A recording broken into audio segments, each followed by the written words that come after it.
Okay. and let that music intro play a little bit, and then we'll go live once I start talking to the audience there. Give me 1 second. What's up, Hyphy? Let's see. Hey, I'm just listening. Okay, okay, that's cool. All right, I just hit the live, and The way he landed, it was still like. yeah, it's still playing that. Okay.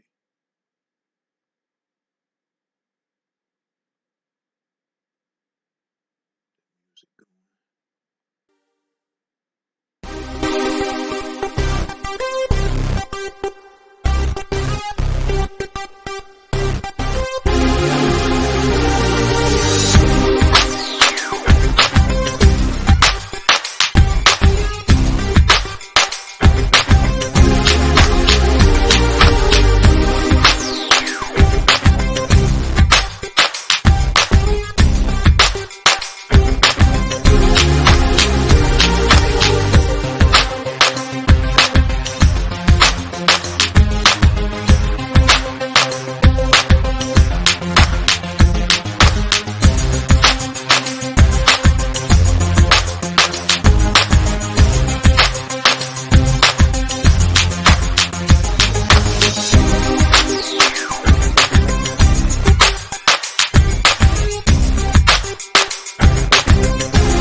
All right, all right, all right. What's good, family? What's good, family?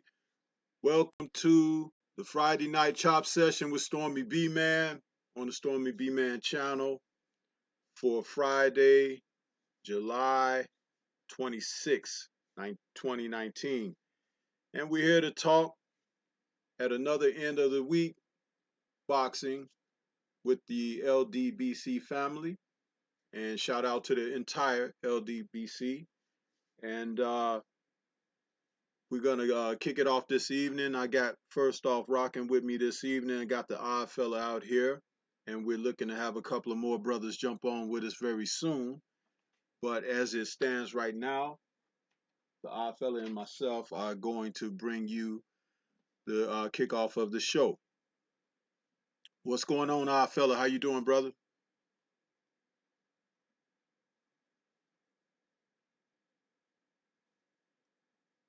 Peace, Stormy B. Give me a second. I got myself echoing in the background. Okay. Reggie Owens, I see you out there in the chat, brother. Come on the panel, brother. It's open for you. Just come on in.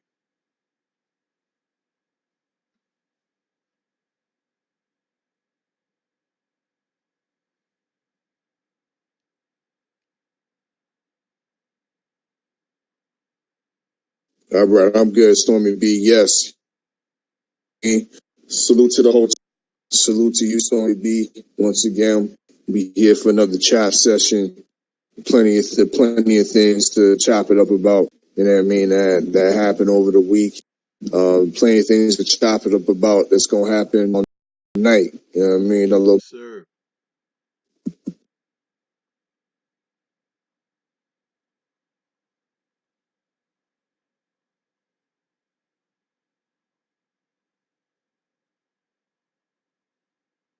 Yeah, it's taking a minute for me to get my little headset going here.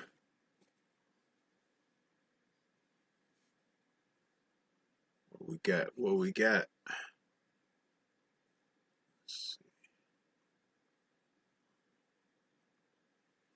Did Reggie hop on yet?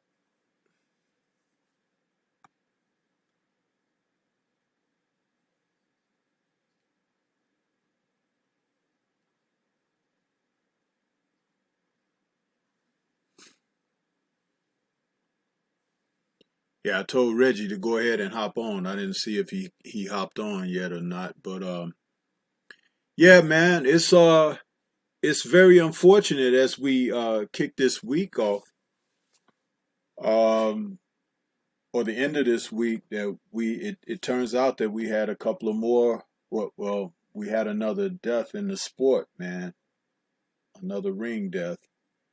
So it's quite unfortunate that this all of this is happening, particularly around this the subject I got for this week's show. I called it dopes and doping in boxing.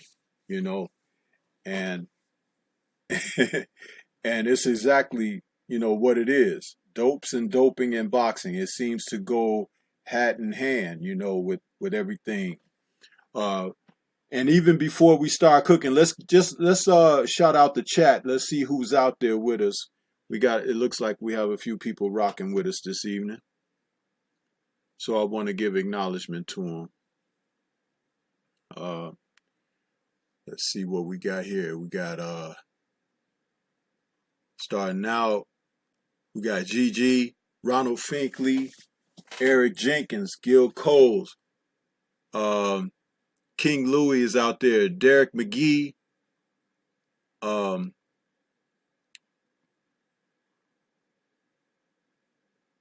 Reggie Owens, we got Cursor, Robert Stewart, and I thought I saw someone else. Oh, Denise Wards. What's up, Denise? Sister, it's good to see you back. I guess when you rocked with us last week, you like what you heard and you decided to come on back. Well, that's all good. It's good to see you out there and hopefully you stick around. Sheldon Holmes, what's going on with you, brother? Yeah, so our fella, this show, Dopes and Doping in Boxing. Do you think that's appropriate?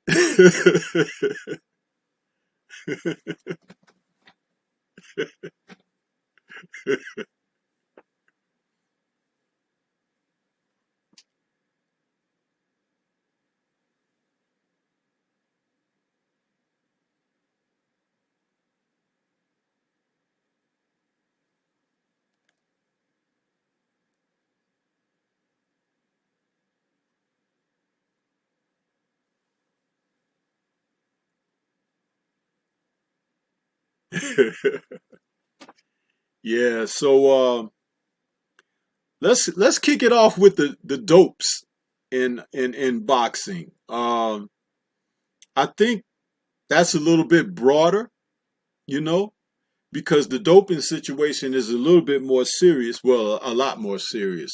But the dopes, those who fall under that category, for me, when I talk about the dopes in boxing, it's all of these guys that participate in the sport, the managers and promoters of these same guys, and even their fans and followers, with the wrong moves that they're making in the sport.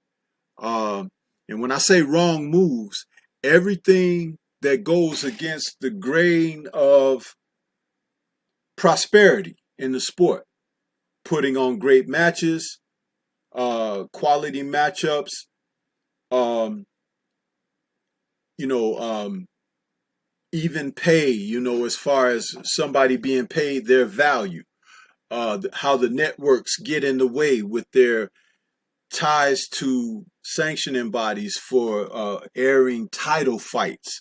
All of this stuff makes a total mishmash in the sport, where it's got me calling these guys dopes, because there's a singularity mindset regarding the economic side of the sport. But if they were to just give us what's genuine about the sport, the economics would take care of themselves. Do you agree with that, odd fellow, or how do you see it?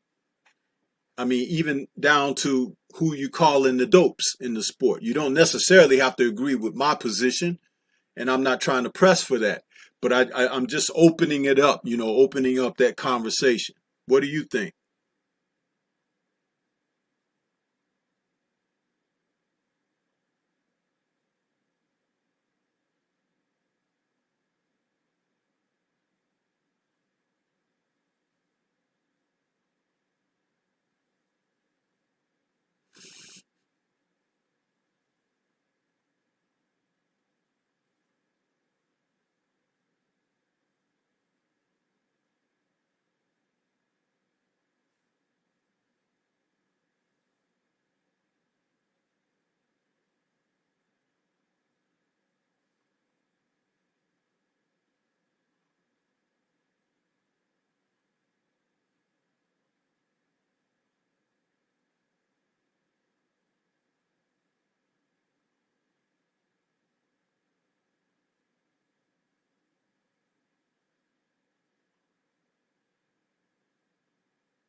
Hold on one second. Hold on one second, odd fella.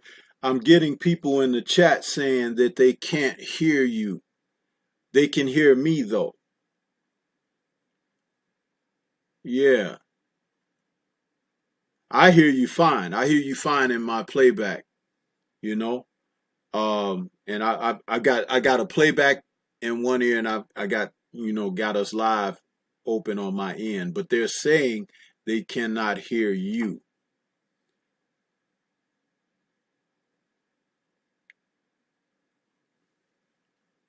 And I'll tell you what I do. This is what I'm gonna do. I'm going to give you. Hold on one second. I'm getting a message from Hyphy. Hold on.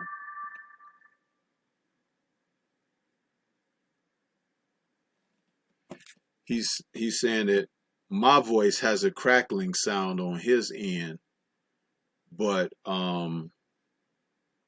he says he hear both of us.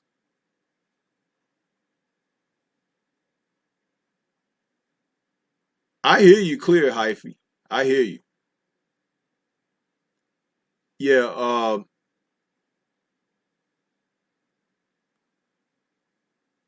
Yeah. Hold on. I'm going to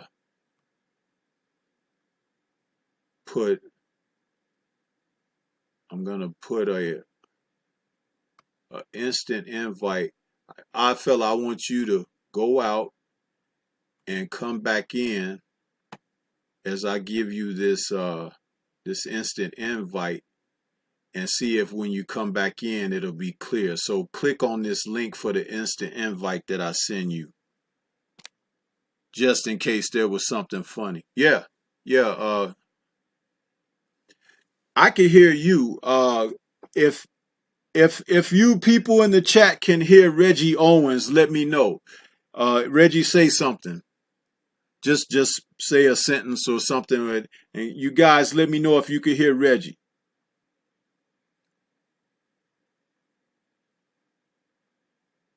Were you all able to hear that? Were you all able to hear that from Reggie? Give me a show of hands or put a 1 up if you heard Reggie.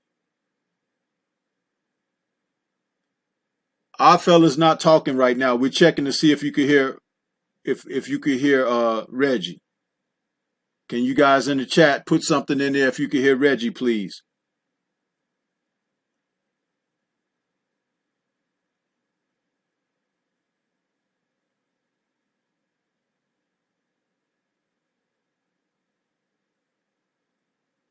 Interesting. No, no. And it was fine last night.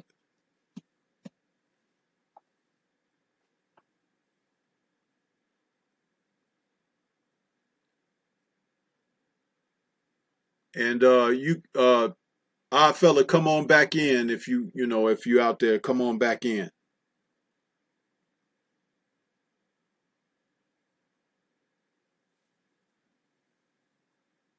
This is interesting.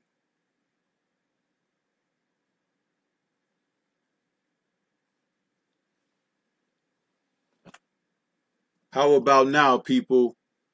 Let's see. Do a mic check, Reggie. Do a mic check. Wow. I'm going to send him another link.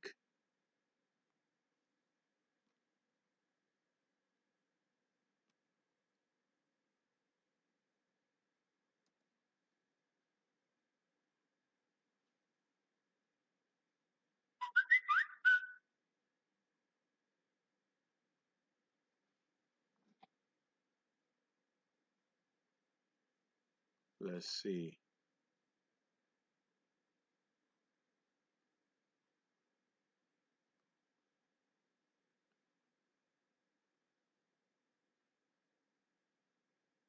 Fella, you back in the house?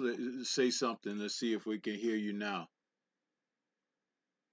Mic check 1 2. Fella in the building. Chat. Give me a 1 if you hear the.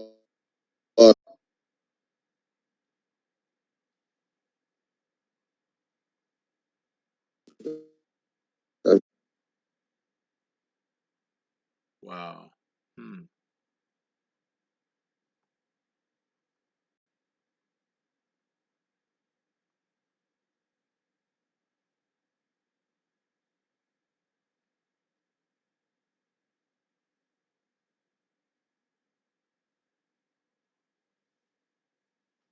Say something again, fella, because I'm checking the OBS now.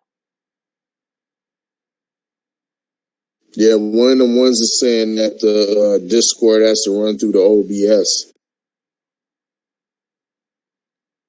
It's been running through the OBS. That's the thing.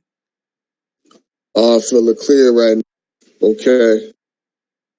We back in business, Stormy B. Huh? Salute to the chat. Salute to the chat. Derek McGee, GG, Marcus the villain, Okay. Robert Stewart. Y'all know what it is. One of them ones. Lost Donkey, the pimpin'. The pimpin'. UK up in this bitch. Yeah, that's what it is. Eric Jenkins. Okay. But they saying you All right, kind of we good to cutting go. in and out there, fella, for whatever reason. Are you using Wi-Fi on your phone? Yeah. Yeah, it's probably something with the Wi-Fi. But how good is your battery charge? Is it up? Nah, I should be good. I should be good because it's not like I'm far from the modem anyway. And my battery is on full. So Well, one of them ones media says you're clear now. He says our fella is clear now. I'm gonna just have to keep my ass still. Yeah, just put And your not phone move down, it. you know. And if you're using an earpiece or something, just talk through your phone because sometimes those Bluetooths and earpieces give you a little, you know. Nah, yeah, I don't. I'm one of those guys that don't like using no Bluetooth or nothing like that. All right, mic check, mic check. We good? We good? Yeah, Yeah, IP, they saying they're good. Mic check, mic check. Yeah.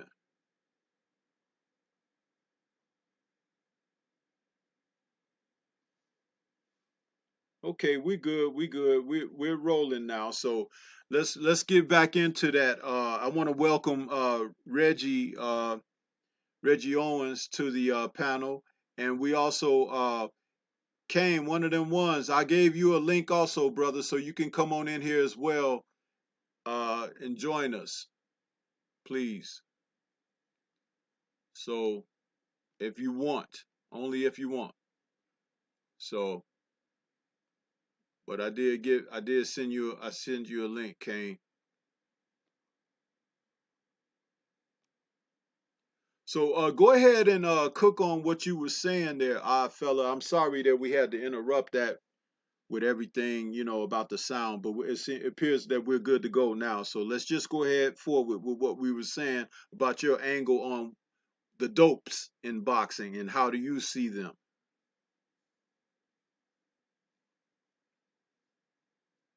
well, like I was saying, it's kind of egregious that this would come out. I mean, that or during the week where we've had two deaths in the sport. You know what I mean? So it shows a neglect. It shows a carelessness when it comes to the fighters. You know what I mean? When it came to Oscar Rivas and the sake, and not only with the facts that they didn't tell his team what was going on with the drug testing, but they wouldn't allow him to or allow his team to inspect Dillian White's gloves properly. He switched it up last minute and had some unsanctioned gloves, or tried to slide some unapproved, unsanctioned gloves into the equation, which they got away with at the end of the day. They was denied their protest. So these type of things is just egregious because it just shows that they don't care about the safety of the boxers and whatnot. They just care more about the finances, getting that bag, and keeping a somewhat limelight or a bit of the power over in that region. But it's just I don't want to have to bring up, you know what I mean, the Billy Joe Saunders situation where he popped he ended up popping with through I don't know if it was I think it was Vada he popped with in the Demetrius Andrade fight. Didn't go through with the fight. Instead of coming back from the suspension, which I believe was 6 months, a slap on the wrist. Instead of coming back from the suspension and re-challenging Boo Andrade for the belt that he once held, he just defected to the super middleweight division and was rewarded another WBO title shot against a nobody, Safada Sufi. The first time I ever heard the dude, and I'm surprised I can even pronounce the nigga's name. You know, dig. But now we have Billy Joe Sanders, a drug abuser who was convicted, suspended, caught and suspended. He's now one of the new belt holders in the 168 division. Another example of preferential treatment and the use of a scandal when it goes on with elite fighters and drugs. You know, dig. What was Billy Joe Sanders using this so-called nasal spray for? You know what I mean? Was it say all of a sudden put it on therapeutic use exemptions? This is what Dillian White's waiting for? Because of the thing about this whole what was found in the system, Diana Ball. Like I was saying earlier on 503's live stream, is that antibiotic steroid, you can't find that in your neighborhood energy drink or in your protein shake or nothing like that. You know what I mean? That's something that you have to, you know what I mean, really look into to get. So him coming up with the excuse that possibly, because it seems like with these UK fighters, they're using this therapeutic use exemption clause, you know what I mean? And UCAD is letting them get away with this little loophole in order for their best fighters to compete and take, you know what I mean, performance enhancing drugs. You know what I mean? This is what seems like is going on. Don't make me have to talk about Tyson Fury. Solely believe, you know what I mean? Who I solely believe is not the lineal champion, just for the fact that he should have been stripped of it because of his violation of using Nandrolone, him and his cousin. What did UCAD do? There was so much red tape around the case. They just gave him another slap on the wrist and a 2-year backdated ban. So essentially, he just got time served while he was able for 2 years to go on a Pepsi binge, sniffing up all the Pepsi, you know what I mean, from Manchester to Liverpool, you know what I mean, all the Copenhagen to Ipswich, all the way back down to London. He was getting all that up in his nose, you know what I mean, for 2 years straight. And then what happens? He gets presented, not so presented with the lineal, but the lineal champion. We recognize him as a lineal champion. You know what I mean? He gets a slap on the wrist. He gets a 2-year time served, and he's fighting Deontay Wilder. You know what I mean? And he's BC rankings without even being in the clean boxing program. I was questioning that from the fight, and nobody even wanted to admit that.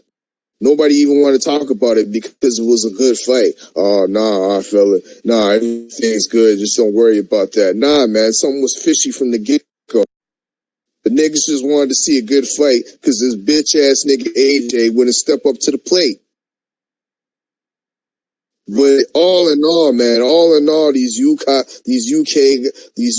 fighters, man, are getting there's collusion going on with the British border control, with UCAD, with promoters. Like, gotta look sideways at Queensberry boxing as well, Frank Warren, because once again, you alluded to the yesterday when you was talking about Nigel Benn against Gerald McLennan. I have to look back and watch that fight. Now, I might not agree with the fact that I think Nigel Benn, the knockdown in the first round, I think was able to get back up in time. But as far as what he was able to do after the knockdown was damn near like he was a monster. He just kept coming forward and forward and forward. Like he had it all. Like it leads me to believe he was on something. The way he was just coming forward, and the amount of energy he was able to retain and use. You know what I mean, to trouble Gerald McLennan was. I have to look sideways on that. And Frank Warren, it wasn't Barry Hearn that was Nigel Benn's promoter. Frank Warren. So the whole UK is under indictment. So I'm gonna let the other man them cook, because I know I was long winded on that one. Yeah, cool. Let's get Reggie Owens in there. Salute Reggie. Thanks for joining us tonight. Um, I don't know if you got a chance to hear me. We were having no sound issues, but I had said opening the show up about, The show's title this evening is Dopes and Doping in Boxing. And when I led off talking about dopes, I kind of gave a little bit of a thought about who I consider the dopes to be, why they're dopes, and I just wanted to know, maybe coming from you, how do you feel about that? About dopes, I don't like it in any sports, and it's become too prevalent within the sports world. Everybody's trying to find an advantage when it comes to things. And what it is people are being too lazy, being spoon-fed through these systems where they're not putting in the hard work, really giving a dedication, and really it's just a tale of a weak man, a man who can't compete, can't settle in with defeat. And I don't think they should be allowed in the sport, especially when it comes to boxing. Now, drug use in boxing is much different than you'll find it in your other sports, track and field, football. When it comes to boxing, this is life and death. And at some point, the sanction by every party plays a part into why there's so much BS with this deep layered bullshit when it comes to drugging, because the fighters aren't being punished for doing it. The parties who can enforce suspensions aren't doing shit about it because the money that lies within it.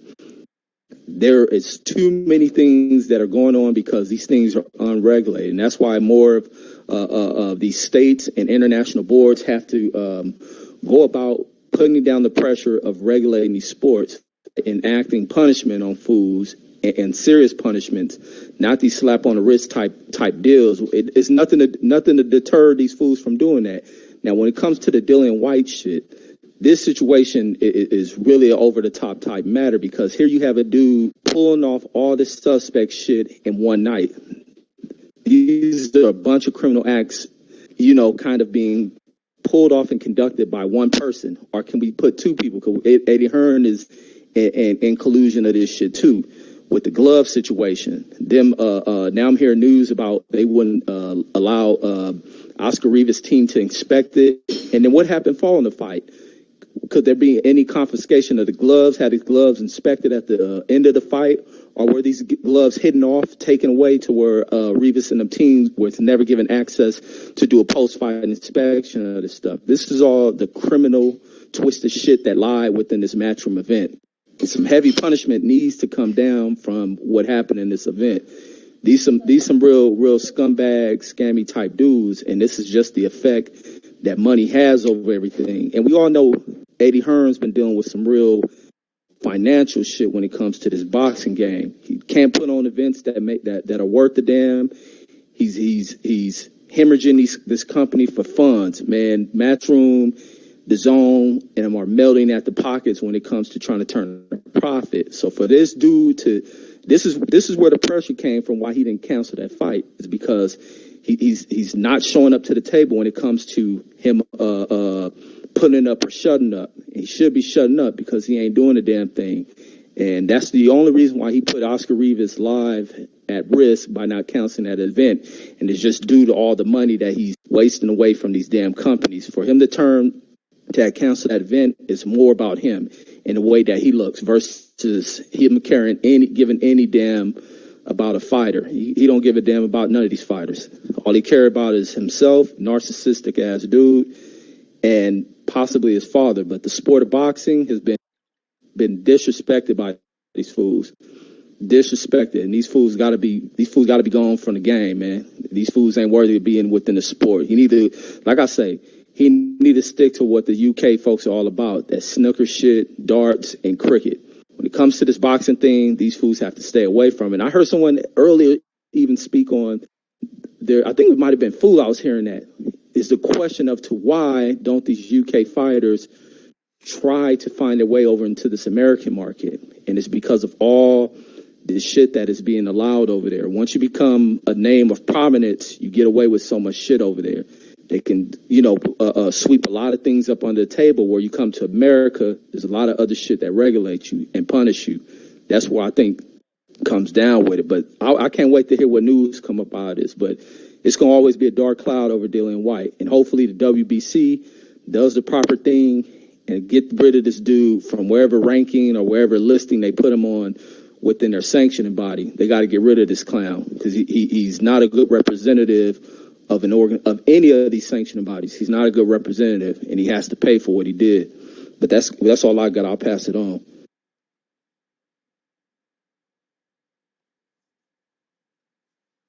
Excellent points, Reggie. Excellent points. And I feel like there's a lot of people out here in the chat really feeling what you're talking about. And we've had some new faces pop in, new faces, old friends. I want to acknowledge them a second before I run to one of them ones media. Uh, we've got Marcus the Villain who's joined us. Lost Dawkins is out there. Robert Stewart. Um, Derek McGee has fallen into the building. Blackhound TV. Um, Gil Coles. What's going on, Gil? And Mark Wunderlich is here with us. Laws Donkers, the pimpin'. That's we said Laws. Eric Jenkins is out there. And right now, I'm sorry, people in the chat. I'm trying to give these brothers a chance to cook on the opening subject. So I'm not skipping your comments for disrespect. I just want to get to the guys so they can cook on this great subject and topic we got for you this evening. Kane, one of them ones media, would you like to come on in and give us your thoughts on that subject about the dopes in boxing? We'll move on to the doping aspect, but we want to cook on these dopes in surrounding the sport. What do you have to say about that, brother?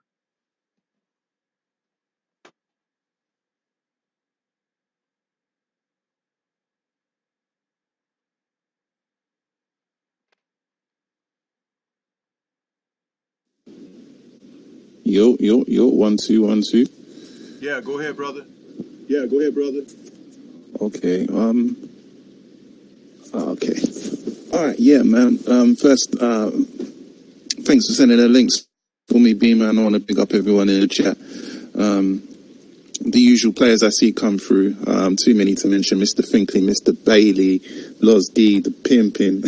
I like that name, you know. Blood Boxing, GG. I can't go through them all, but yo, big up all of you guys, you know what I mean? So I ain't been, kind of coming back. I've been multitasking. Anyway, I want to say that this is a scandal, and the outrage and the response that I've been seeing across the boxing community is warranted and justified. There's not much I can add that's going to differ to some of the points that's been mentioned prior to me coming on the panel. Pretty much everything that's been said has been said. This kind of thing is rife in sports. Just recently we've had some people pop in with Silly Hole, Billy Joel, and what's his name now? Dylan White, right now.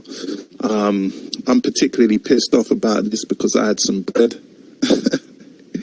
riding on Reavers. So, the bookie's going to get a phone call in the morning. As soon as I see that NC on his record, you know what I mean? I want my money back. But yeah, it's disgusting. What can I say, man? I don't think anything is going to happen. Nothing's going to happen. I'm disappointed with everyone involved, including Eddie Hearn, Matchroom Boxing, the British Board of Control. They're also complicit in this.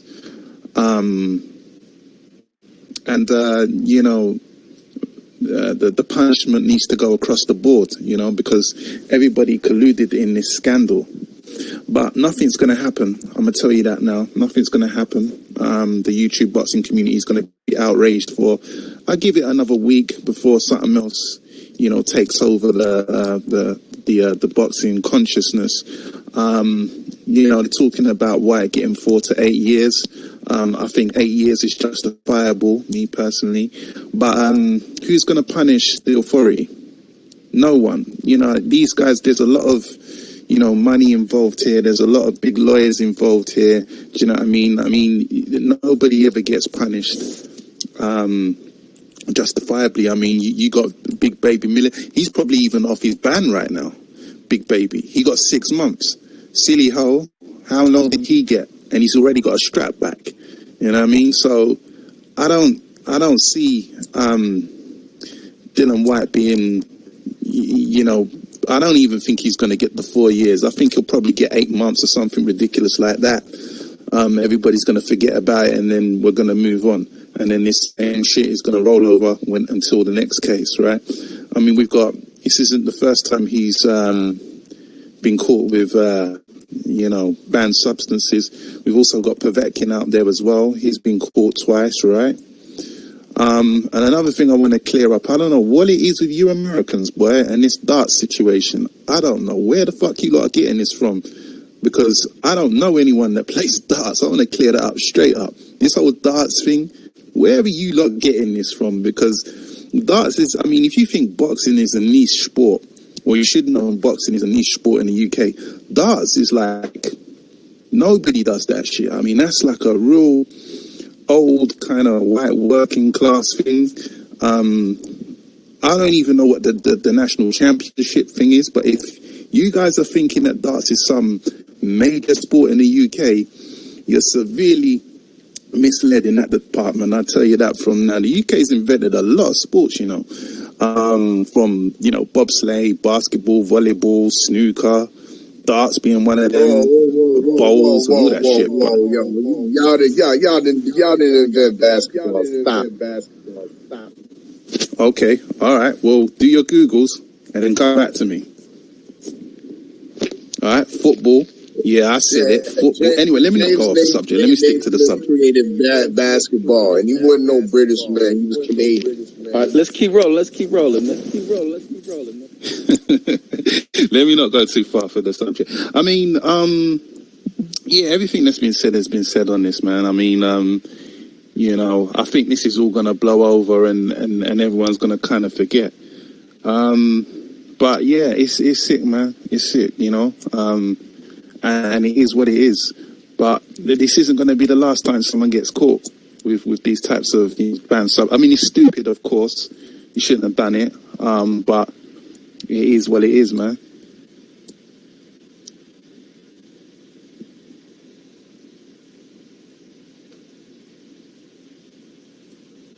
Yeah, Naismith's Canadian Orlando Boys, first of all.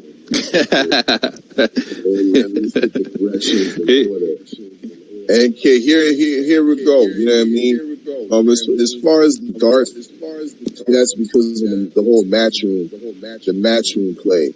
And oh right, they were involved in darts in the early days, right? I got you. Yeah. So, hey man, and snooker. So you gotta have that same energy for snooker then. Hey, I was just waiting a moment because I was saying, Dad, I don't know that Blood Boxing, he's out there in the chat. I don't know if he has the Discord yet, but I was gonna say, leave that to Blood to explain to you about the dart chuckers. Yeah, exactly. He can really cook on that. I know he's out there. He'll tell you all about it, and even what you don't want to hear. When it comes down to that. So, what on the name tape? Absolutely. So, Kane, you made some great points there. But it's not. You're right. It's not something that's an easy fix. First and foremost, the people who invest the money in the fighters and set up the matches and everything, they don't respect the fighters. And I don't know that there will ever be respect. You actually heard the Hearns family come out in a public press conference and express their sentiments regarding how they feel about having to now somewhat show open respect for these participants in the sport, but it was done with such a dry remark and perspective. You could tell that the man was put on the spot to say some things that he didn't want to say. and it still came through 100% disrespectful. And Dillian White, ironically, happened to be sitting right there at that moment, smiling, showing all of his teeth, which I find highly offensive. Yeah. I just feel I like just we feel have like to we have to find a way with find a our way with platform our to platform to continue continue to discuss to the discuss displeasure the in displeasure how in we're finding how things, we're finding especially like things, on the especially heels like of on this the heels of situation this. from this past weekend. And I do believe that type of pressure applied frequently, and without fail, it it can work to the benefit of the participants of the sport. But the participants of the sport have to acknowledge us as well. They have to acknowledge us because we're their lifeline. There are some out there that is, what's understood, as Deontay says, doesn't have to be explained. But there are some others who have come up under a different type of umbrella and don't understand the ramifications behind those who control and dictate. A couple of weeks ago, Reggie Owens gave an excellent rebuttal on what took place during the press conference with Shakur Stevenson. And he explained that quite clearly about how they were disrespecting Shakur and how they were basically shushing him and trying to basically tell him, sit down, boy, we got this, you know, when he wanted to speak out and say some things. You recall that, right, Reggie? Yep. Remember like yesterday. Yes, indeed. And your comments on it were quite excellent. I don't necessarily want to totally revisit that at this particular moment, but just to draw in again, here we are. It's just a couple of weeks removed from that, and we're seeing more in a different manner.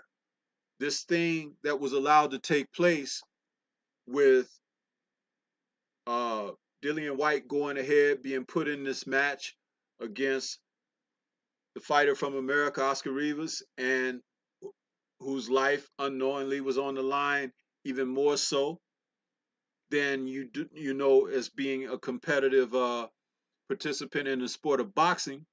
Here you have someone that was cheating and trying to basically bring a gun to a fist fight.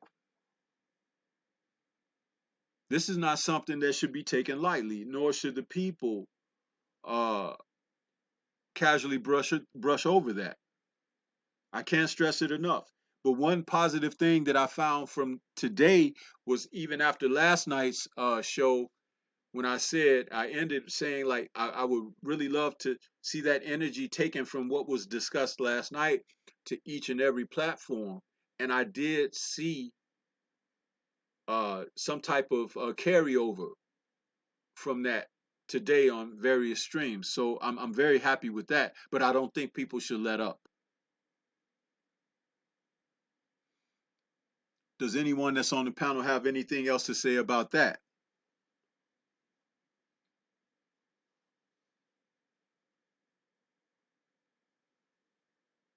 No letting up until we we get the full story. You know what I mean?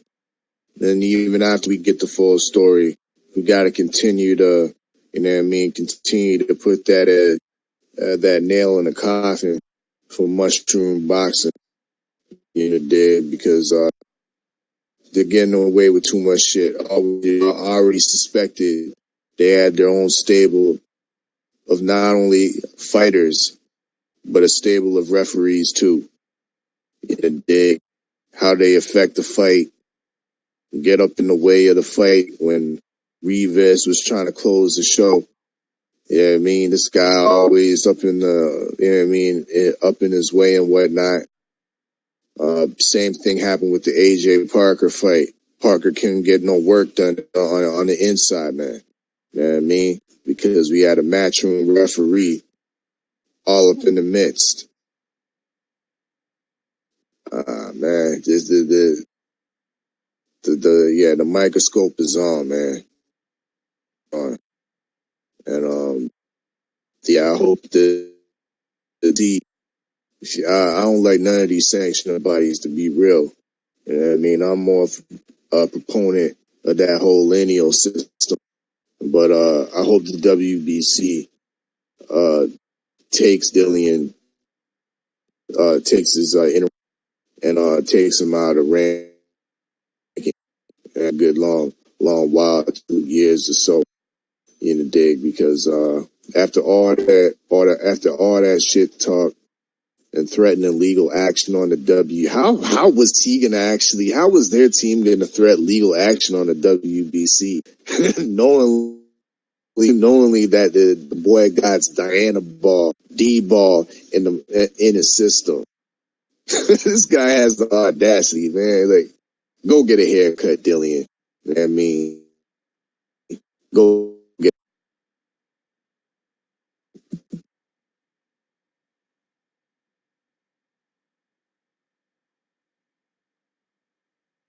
We lost you, odd fella.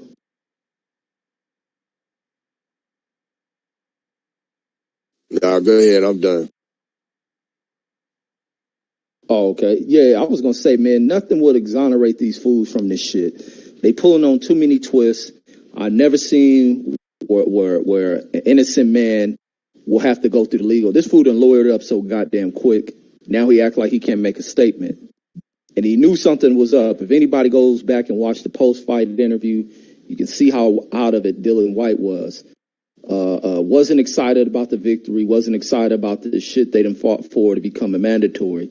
It's almost like he was totally dejected because they knew what was going on. He probably got a lawyer. He probably had his brother contact the law firm while that fight was going on because they knew what was coming up. But if anything, they could, even with the crooked shit that goes on up there, nothing will clear this. They can clear it within the courts, within the commissions over there. But in the court of public opinion, this fool would never be exonerated for this shit. And Oscar Rivas and his team need to get on their shit. I'm not sure who Oscar is signed with, but some shit needs to go down. And even I was listening to the promoter Lou DeVella. Even he stated if he had the situation, it'll be a fight he'll have to cancel. And we see many fights. In fact, we watched John Jones get 2 fights canceled when he comes up hot on some steroid shit. But here Eddie Hearn going on with some twisted shit because his money is funny. And that's why he's doing that. He'll put anyone at risk because, like we stated, he don't give 2 shits about these fools. And it's just ridiculous, man, that a fool with 260 goddamn pounds got to find additional benefits to get in here and try to deliver on power. So, and a lot of his knockouts need to be questioned. A lot of his knockouts need to be drawn up for question. This dude has to be gone for them. You know, they need to bring new systems to test them fools out there. But that's all I got. No exonerating this fool, whether it's in the UK courts or in the court of public opinion. This fool is always going to be a steroid abuser. I'm trying to look for some other word from him. But that's all I got. I'm going to pass it over.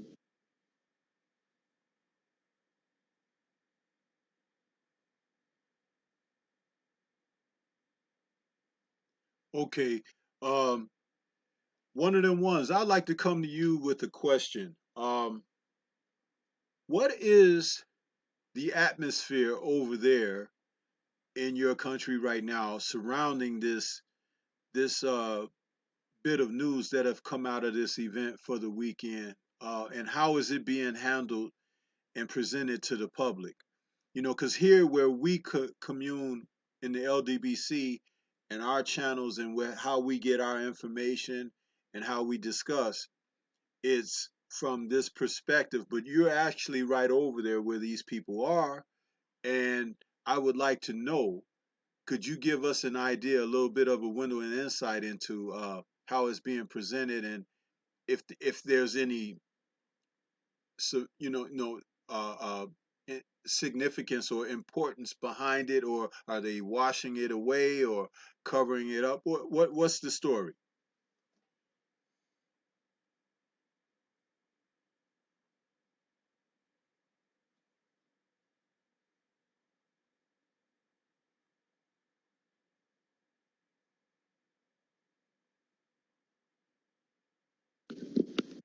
You on mute, one of the ones.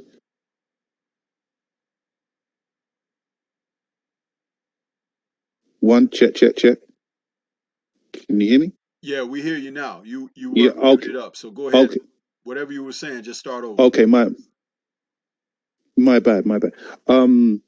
Sorry, yeah, I don't watch mainstream media. I don't read the newspapers, and I don't watch TV. However, I don't believe this has made the mainstream media, like it's not on the news, and I don't think it's in the newspaper. However, I can't, I am ready to be corrected on that. This is a scandal that has only reached the far corners of the boxing community, and it hasn't gone beyond that. That's my perception. Although, as I say, because I don't actually watch Sky News or the BBC or whatever, anyone that's from the UK can correct me. The outrage and the scandal, the gravity of this scandal is consistent as I perceive it to be in the United States. So, like, for example, people that are not interested in boxing, that have no investment in boxing, probably don't know about this. I would say I'm 95% confident that they don't know about this. You would have to know about Dylan White or, boxing to really know about this particular scandal. And that's kind of the extent of the reach of this outrage.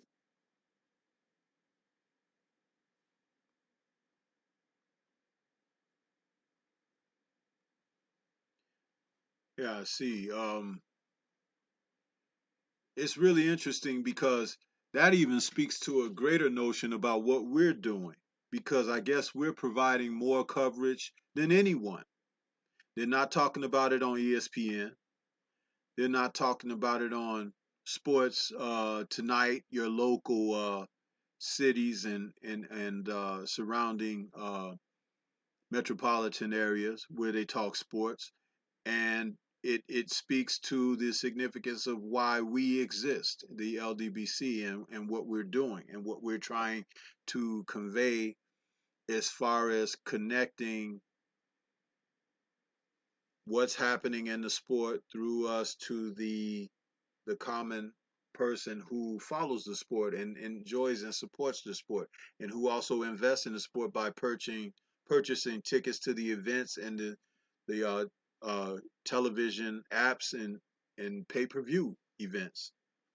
So it's very interesting that it's so limited like that, even somewhere else in the world, where it's a Oh, probably a bigger sport there than it is here, and that's saying quite a bit.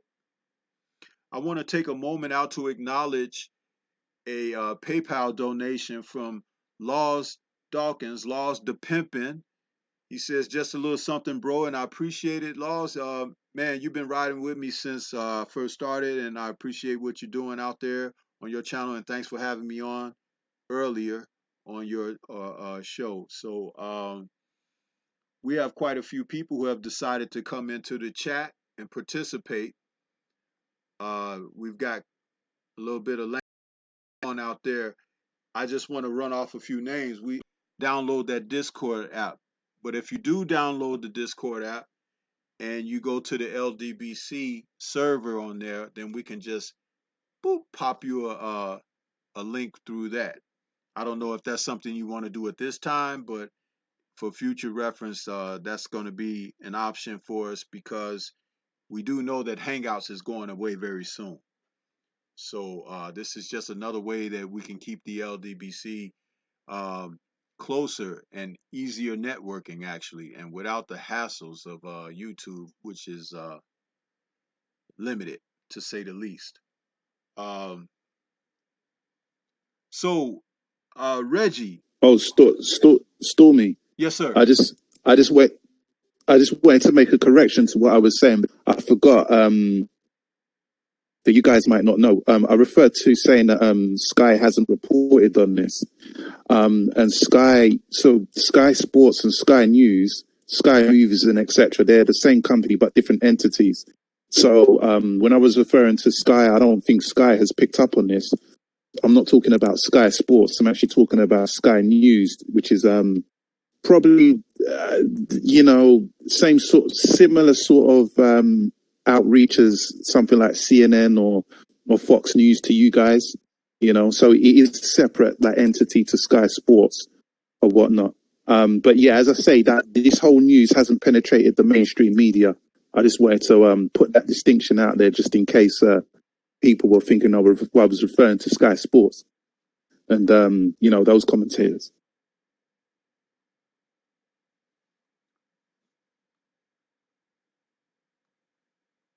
Okay, thanks for that. So since it's Sky, how is it that they're different entities? What is that all about? Can you kind of make that a little clearer? And I mean, it doesn't have to be a big Yes, explanation, but just so we can get an yeah, understanding.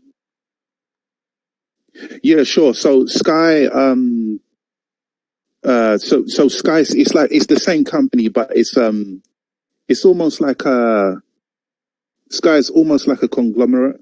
So you have Sky Movies, you have Sky Sports, and Sky News, and it's just a different division of the same company, but they are separate from each other. So Sky News, for example, it is not the same organization as Sky Sports. They're like a separate department and have their own kind of reach. It's the same thing as how you've got ITV and then ITV Sports. Or actually, let me give you a closer analogy. You might have something like Fox News and Fox Sports, or ESPN, and you've got the ESPN Plus app. It's something similar to that, to give you sort of like a comparison. Okay, yeah, I got you now. That made it clearer, when you say it like that. So I got you. Um, there was something I was gonna say. I lost my train of thought. Oh, Reggie, you had a very nice take on the fights that are coming up this weekend, namely the little one.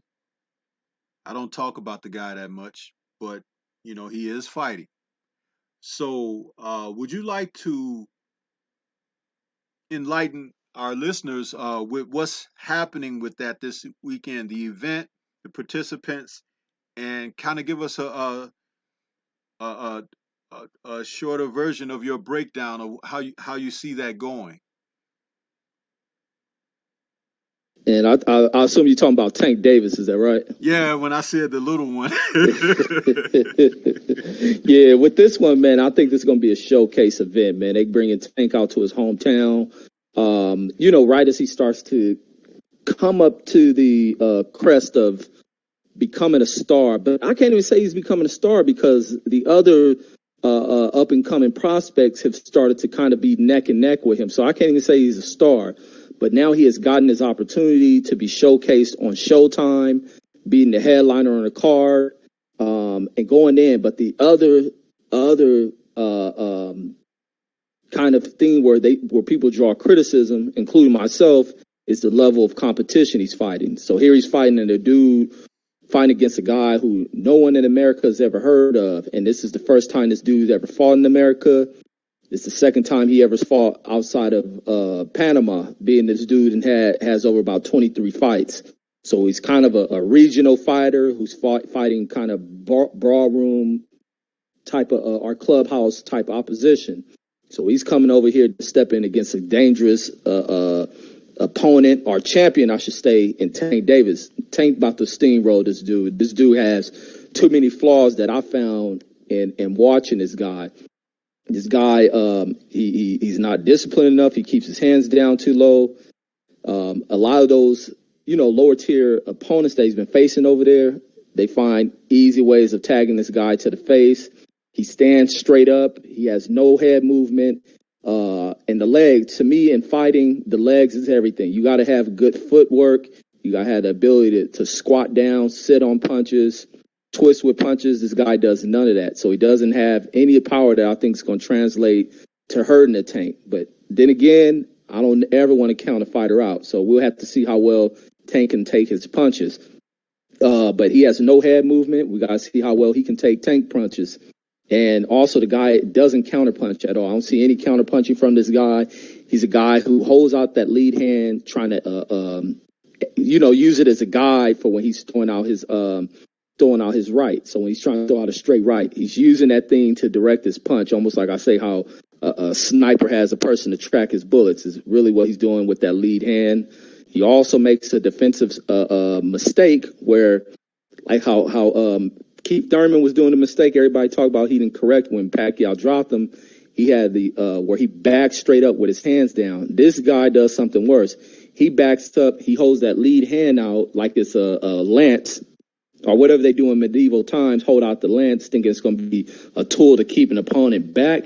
Tank will come right up under that, tag this dude to the ribs, or crack him right on side of the head. But in this one, Tank's about to style on this dude. I think Tank's going to carry this dude for a while, do some, awing type offense on this dude while just beating up on this dude, breaking him down. Then he would deliver what they call the coup de grace, whatever the little, how he going to slay this dude inside that ring. But he's going to crush this dude, bring about an electric ending to this bout, have that crowd, have his hometown crowd up and roar, because that's what it's all about. He's going to come in there and do that. But also on the undercard, we have Gamboa versus Roman Martinez. We all been hearing the word before this Nunez cat came in the fray about the setup with Gamboa coming into play. But now here's Gamboa on the undercard. I think Gamboa is going to walk through against Roman Martinez, setting up the Tank fight. But the Tank fight and Gamboa fight ain't what people want to see. So here they are, still slow walking this dude. And the only reason I have a problem with that is because I think champions, once you become a champion, you should be fighting other champions or who else is at the top of the division. Gamboa is somebody they done pulled out. Gamboa hasn't been of significance within the division, and he's been active in the division. Not one time have I ever heard anybody speaking up on Gamboa. Yeah, Gamboa is a dangerous opponent. I think he will bring a lot of pressure to Tank. There's a possibility of him being able to upset Tank because I think the veteran experience and this veteran being more active than Tank, which is a sad thing as well, he will cause some issues for Tank. So we'll have to see how sharp Tank is mentally inside of that ring, which I think he's sharp, but he looks sharp against other opponents his age. He's going in with a guy who's been in there with the best. So I think it's going to be tougher than what they think, but they still slow dragging Tank. They still slow dragging him. It just looks good from the way they presented it, but he really has to step it up because otherwise Shakur is definitely about to pass him up. Once Devin Haney leaves the zone, he has the potential to pass Tank up as far as becoming a star. And they have to break him out of the shadows of Floyd wanting him to be the next Floyd. Let Tank be the next Tank. But yeah, that's all I have on that one, OG.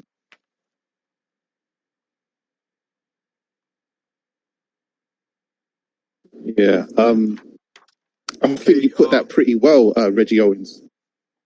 Absolutely. That's why I asked him to do that because I follow the brother even though he be on late for me. I catch him in the mornings when I get up, and I like how he has the details of the styles and everything like that because it's an honest assessment of how you could see things playing out.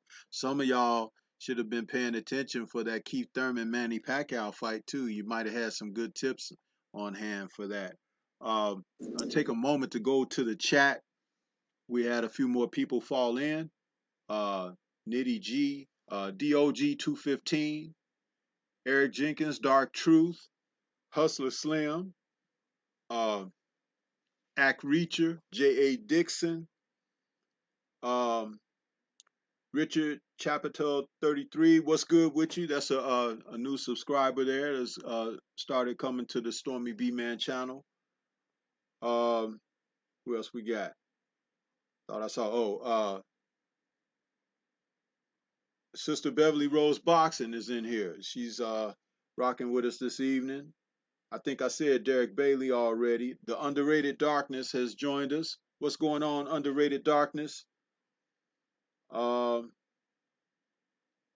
And I think I'm caught up with the people who have fallen in since the last time I gave some shout outs.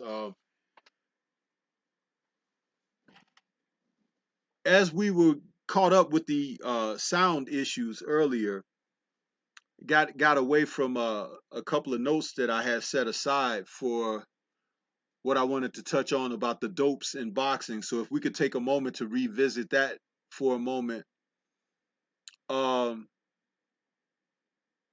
And the way I do my notes sometimes, I break things down like itemization, and we kind of we kind of talked about the promoters a little bit and everything, and but not to the degree of how they also stand in the way of quality matches being made. You know, an example of that most recently is Bob Arum interfering with the negotiations for the rematch between Deontay Wilder and Tyson Fury, where these two men were all set to sign their contracts, and we're led to believe that.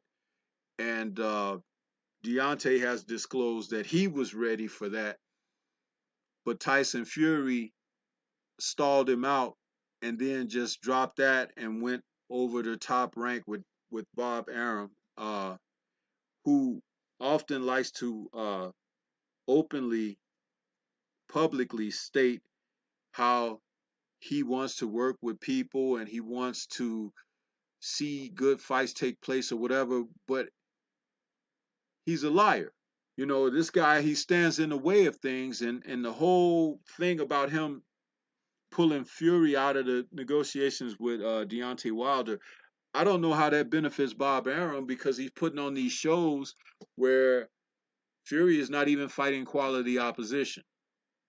Whereas we could have been given a part two to what was a thrilling first fight. Now we saw a circus in this last match, and we'll probably see more circus antics in the future. And that's not what we sign up for. So it's people like Bob Arum, doing these things, and then they have the nerve to try to say these negative things about Al Heyman and the PBC and what they're doing over there. Um, would you guys like to, share your sentiments about that type of thing coming from promoters like Bob Arum? And remember, historically, Bob Arum, the way that he founded Top Rank Boxing, he stole the company initially that was started by Muhammad Ali, a professional boxing promotional group that Ali started back when he was champion. And it was his way of leaving, leaving something aside for himself for the future. When his boxing career was going to, be finished, he would go into that. Here comes Bob Arum, and like they've been known to do throughout history, you know, pull the rug right up from under the man's feet. So, what do you guys think? And I'll start with Reggie Owens on this. What do you think, Reggie? Man, I think liars got spots and snakes got spots, and it all starts off with the names. And the lineage of these liars and snakes goes down the line of the Arums. It goes down the lines of Hearns. But with that, man, I just don't know how they survived it in game. And I think what makes it, what even adds on to that is these fighters being clueless as to who they're dealing with, who they're in line with kind of the pursuit of their career, who they align themselves with, ensuring that they will, become stars, go down in history, get the fights that they want, and then also what these promoters give off to boxing. So now here, Bob Arum comes into the sport to where he's been in here so long. He's been a key player in the game. Now that this black man has come in, because he started off his company by robbing a black man. Now this new age black dude who is the king of this business has come in, and he has shocked the world. He's shocked the system for Bob Arum. And what does Bob Arum deliberately try to do within the game is to sabotage it. Because when he's not, that's like a fool who can't win that shit. They kick over the board, flip over the table. That's exactly what Bob Arum comes in with some of the some of the tactics that he comes in and use. And it's also starting to be some of the tactics used by Eddie Hearn. When he can't win, he's flipping over the table, doing criminal and crooked shit. And like I say, all liars and snakes, they have spots. So, and the spots come in the names. And what fighters have to do is realize who they're working with, man. Start getting into the history. And that's the problem with people. People don't pay attention to history. And that's why shit keeps repeating itself. People don't want knowledge. They don't want to sit down, learn, and study shit. And as long as they don't want to learn and study shit, they'll constantly be conned by fools like that. And it also even goes with the fans. When the fans don't learn and study shit, they get conned by fools like this. When they don't learn and study what's good boxing, they get conned by being put on with bullshit that Tyson Fury is putting on for us. And now he's even stepping into action with a Charles Martin. So fools who don't learn or study shit will think that's a good fight. But we educating these fools, so we don't even have to worry about it. And that's the other thing that's starting to affect them. Not even that it's just what the business that Al Heyman's pulling on. It's the education they're getting over here with us. And that's all I got on that one. Okay, we'll take it.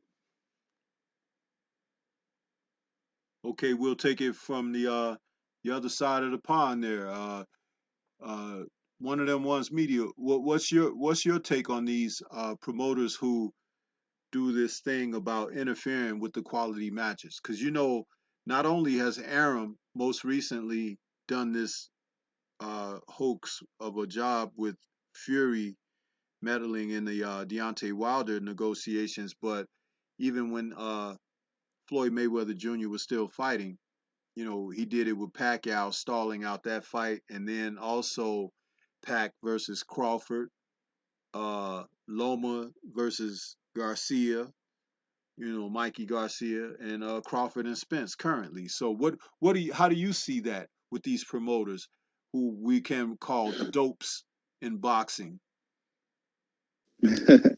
Oh man, I mean, you just explained it all there, Stormy B. I can remix and package it up another way, but you just explained it all. Listen, boxing has never had a promoter that you can, hand on heart say, yeah, this is a good, promoter who hasn't done anything nefarious or anything, wrong or dodgy or whatever.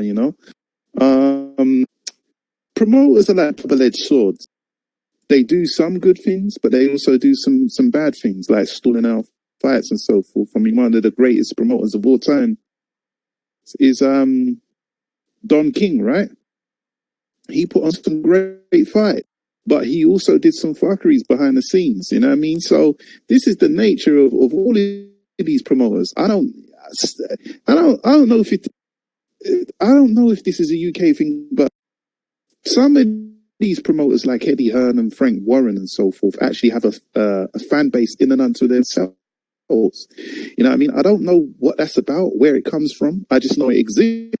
I don't know whether that same energy is kept with Bob Arum over there in the United States. Like, you've got people riding Bob Arum. But I think it's partly to do with the historical rivalry between Eddie Hearn and Frank Warren. But anyway, man, these promoters, they're like a double-edged sword. I don't think you'll ever get a promoter that does everything right, as in put on good fights, the fights that need to happen. And this is just the nature of what they do, man. It's not one of them, of the major promoters that we can really point to and say, hey, look, he's doing a good job or whatever, So they're all engaged in some type of fuckery, as we say in London, some type of fuckery, one way or another. And, every year or every month, it's kind of like, okay, what are they going to do to fuck shit up this time? You know what I mean? So, yeah, that's kind of my take on it. Well, yeah, the one thing I'll say about Don King, though, is this. I do believe that Don King was made more of a villain because he's a man of color. Yes, some irreprehensible things that we've heard, stories and everything, but my goodness, the man put on some fights. He put on matches. His legacy as far as the type of fights that he put on, I don't think anyone else can hold a candle to him, actually. And it goes all the way back. I mean, this guy didn't have either fighter. He talked to one guy in the toilet and he talked to another guy on the phone, and he made the Rumble in the Jungle happen with the promise of $5 million, but had nothing to give. But the fight still happened. Amazing. You think any of these dopes today could get away with something like that? I don't think so. The Rumble in the Jungle. Just remember it. That's when Don King threw his hat in the ring, and it was like, and it had its druthers. It had some bad things that happened behind the scenes, but we got the fight, and Ali got his title back. What a moment in history. Uh, Odd fella, can you cook on that a little bit about these promoters and how they're affecting the game, and people like Bob Arum and Eddie Hearn and uh, any of these promoters that we know of that are out here affecting the quality matches that we would like to see. Even networks get in the middle of it, you know, because they want to put on airs of championship bouts, even to the degree of stripping someone so that they can continue to make smaller matches over duration and milk sanctioning fees and everything, instead of the threat of maybe someone taking that title off their network, you see. So what do you think? Yeah, all that stuff is rife in the sport right now. Until we see some type of unified league type structure, this is going to be a continual thing. I mean, it's a privatized situation where uh, it's akin to being like it's the wild, wild west. And you know what I mean? Different factions are doing different things and what they want, you know what I mean? They got different laws. Now these sanctioning bodies are one of the ones that are they also come in between a lot of good fights. And sometimes they influence matchups where in a sense, because they want to garner larger sanctioning fees off the purses, because they're looking to the matchups as far as popularity goes and what makes the bigger bag. So we have those influences. Yes, we have promoters trying to stall out fights in order to garner more money and generate more money with this whole theory of the marination process, which we now see in 2019.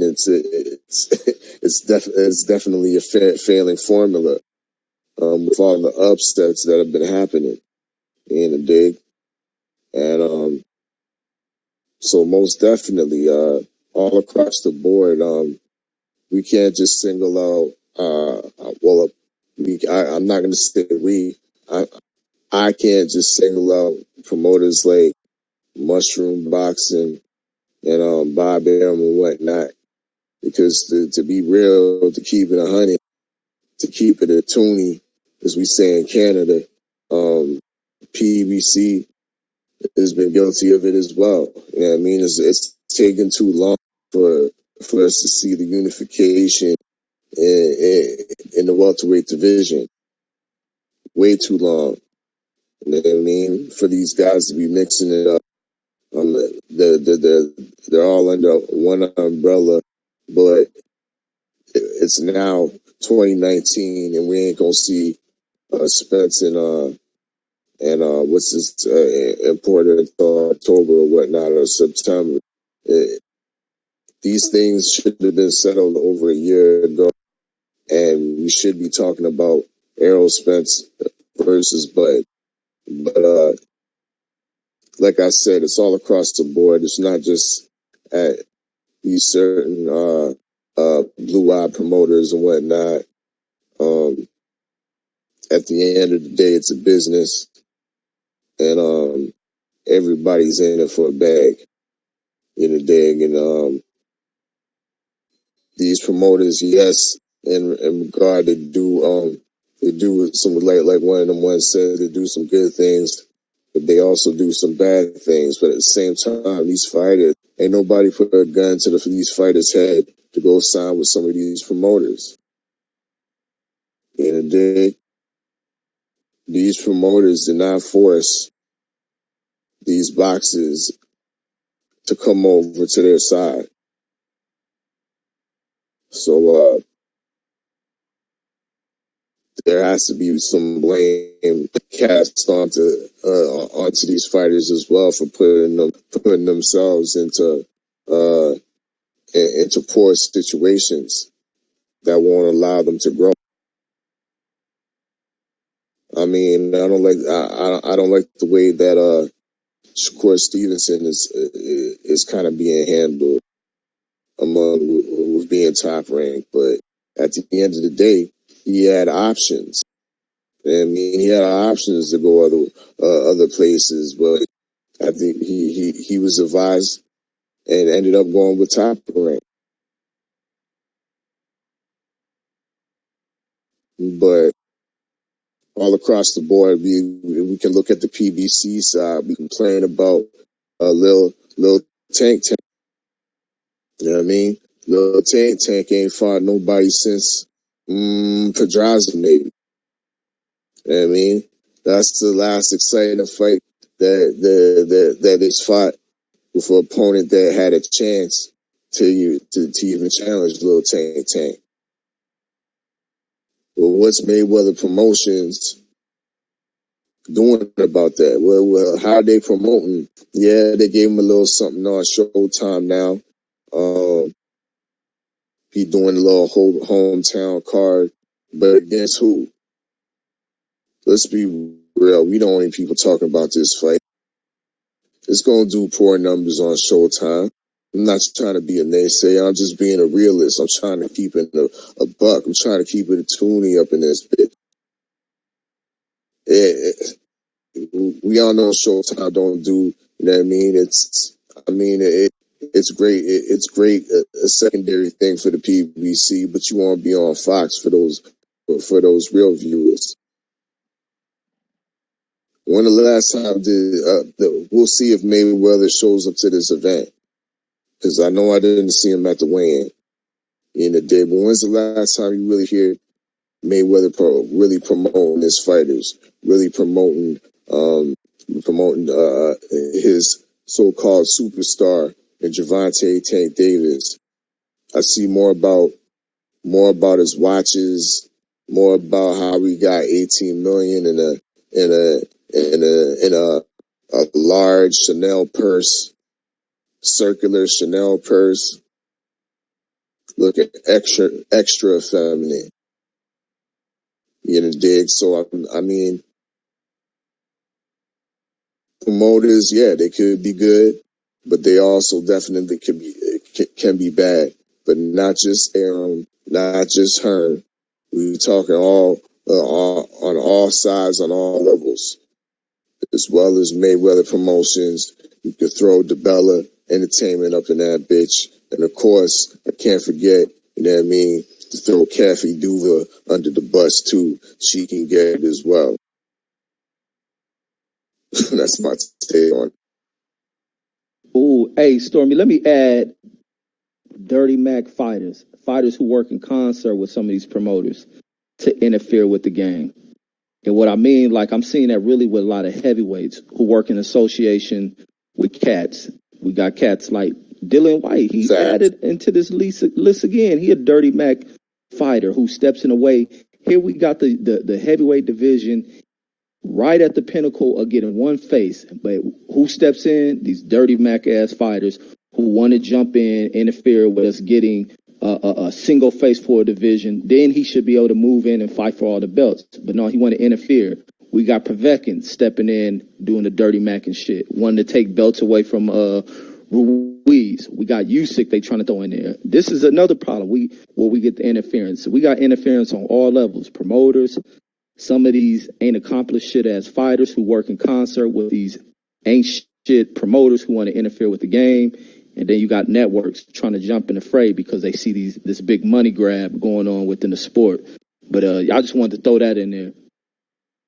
Oh man, don't stop now. You talk about even former champions and retired fighters, Mike Tyson, Bernard Hopkins. I was actually, it's a great segue what you said, Reggie, because I was going to go into the television personality dopes who are a part of these atrocities in the sport that keep the sport marinating in sewage. Guys like Teddy Atlas, Paulie Malignaggi, Ray Mancini, Max Kellerman, all of these network biased broadcasting agents who are out there spreading false narratives, giving misinformation, misleading the boxing fans, the casuals, and helping to keep the sport mired in mediocrity when the sport could actually excel by going forward. You see, these guys, who remembers a year ago, Max Kellerman on television talking to Anthony Joshua saying, "You're now the face of boxing. It was Canelo, but now it's you." Man, nobody even freaking knew who he was when he was here in New York and he showed up in the stadium. They called him Anthony Johnson. You know, it's like, Max Kellerman, are you serious? The guy got his opportunity to be on air regularly and he lost his mind. He used to be a guy who was a student of the game, talking sports, talking boxing, because he was around a lot of history with the sport and it was live, for him. And yeah, the kid had gift for gab and somebody took him on. But we also know that he had the complexion for the connections. You know what I'm saying? So, hey, there you go. But now he's on there saying foolishness like that. Triple G, do you remember him on HBO?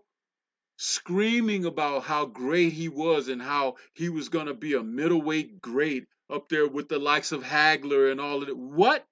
Bernard Hopkins had just basically newly retired. And you talk like Hopkins was never there. These guys, and you might even have more names. What do you guys think about that? One of them ones. What do you got to say? For sure, Stormybman. I mean, let's not forget this. HBO collapsed and Lampley and them were out of a job. And Kellerman was the apprentice at the time, and he's filling the void. You understand what I'm saying? So as well as there has been historical corruption in boxing, you see, boxing is a money grab. It's a product of the system, the capitalistic system. There is no one kind of authority in boxing, unlike, say, the NFL, the NBA, the Premier League, football and these kind of things. There's many different factions in boxing that have power in one way or another. You've got the sanctioning bodies, the TV networks, and even the promoters, you understand? So everybody is trying to find their way to swindle money out of the game. And I mean, it's, in that respect, you can say it's an honest sport because, you can, well, not honest, but you can see what people are doing if you read between the lines. As well as that, boxing is always, and has always been racially biased, based on race. It's always been based on race, I mean? Boxing was supposed to represent the pinnacle of masculinity, and throughout the ages and etc., they've made the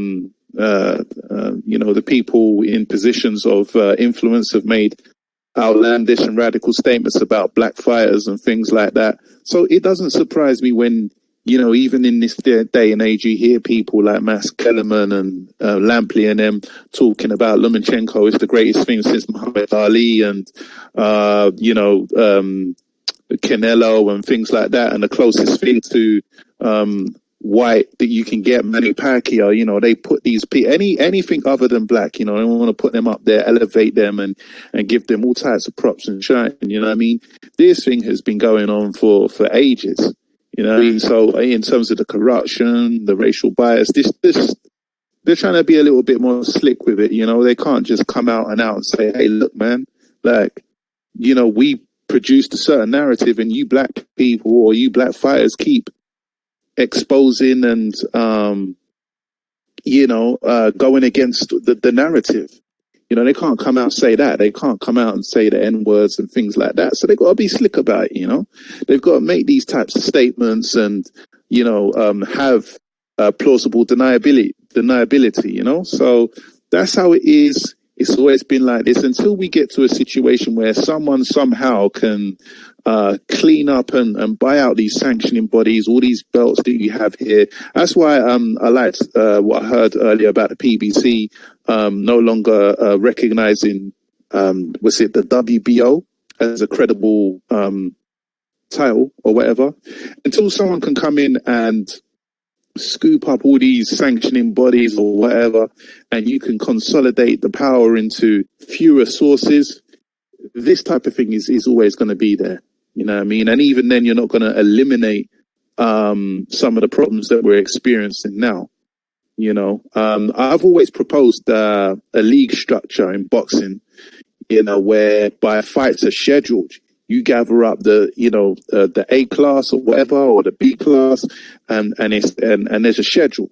So we don't have to speculate, and it cuts out a lot of the noise. It's not going to be perfect. Of course, you're still going to have problems, but I've always proposed that. But, until someone comes along, I don't know, maybe a couple of billionaires or something, or some kind of hedge fund pack comes along and tries to clean this shit up, it's always going to be like this, man. It's always going to be like that. That's my kind of take on it.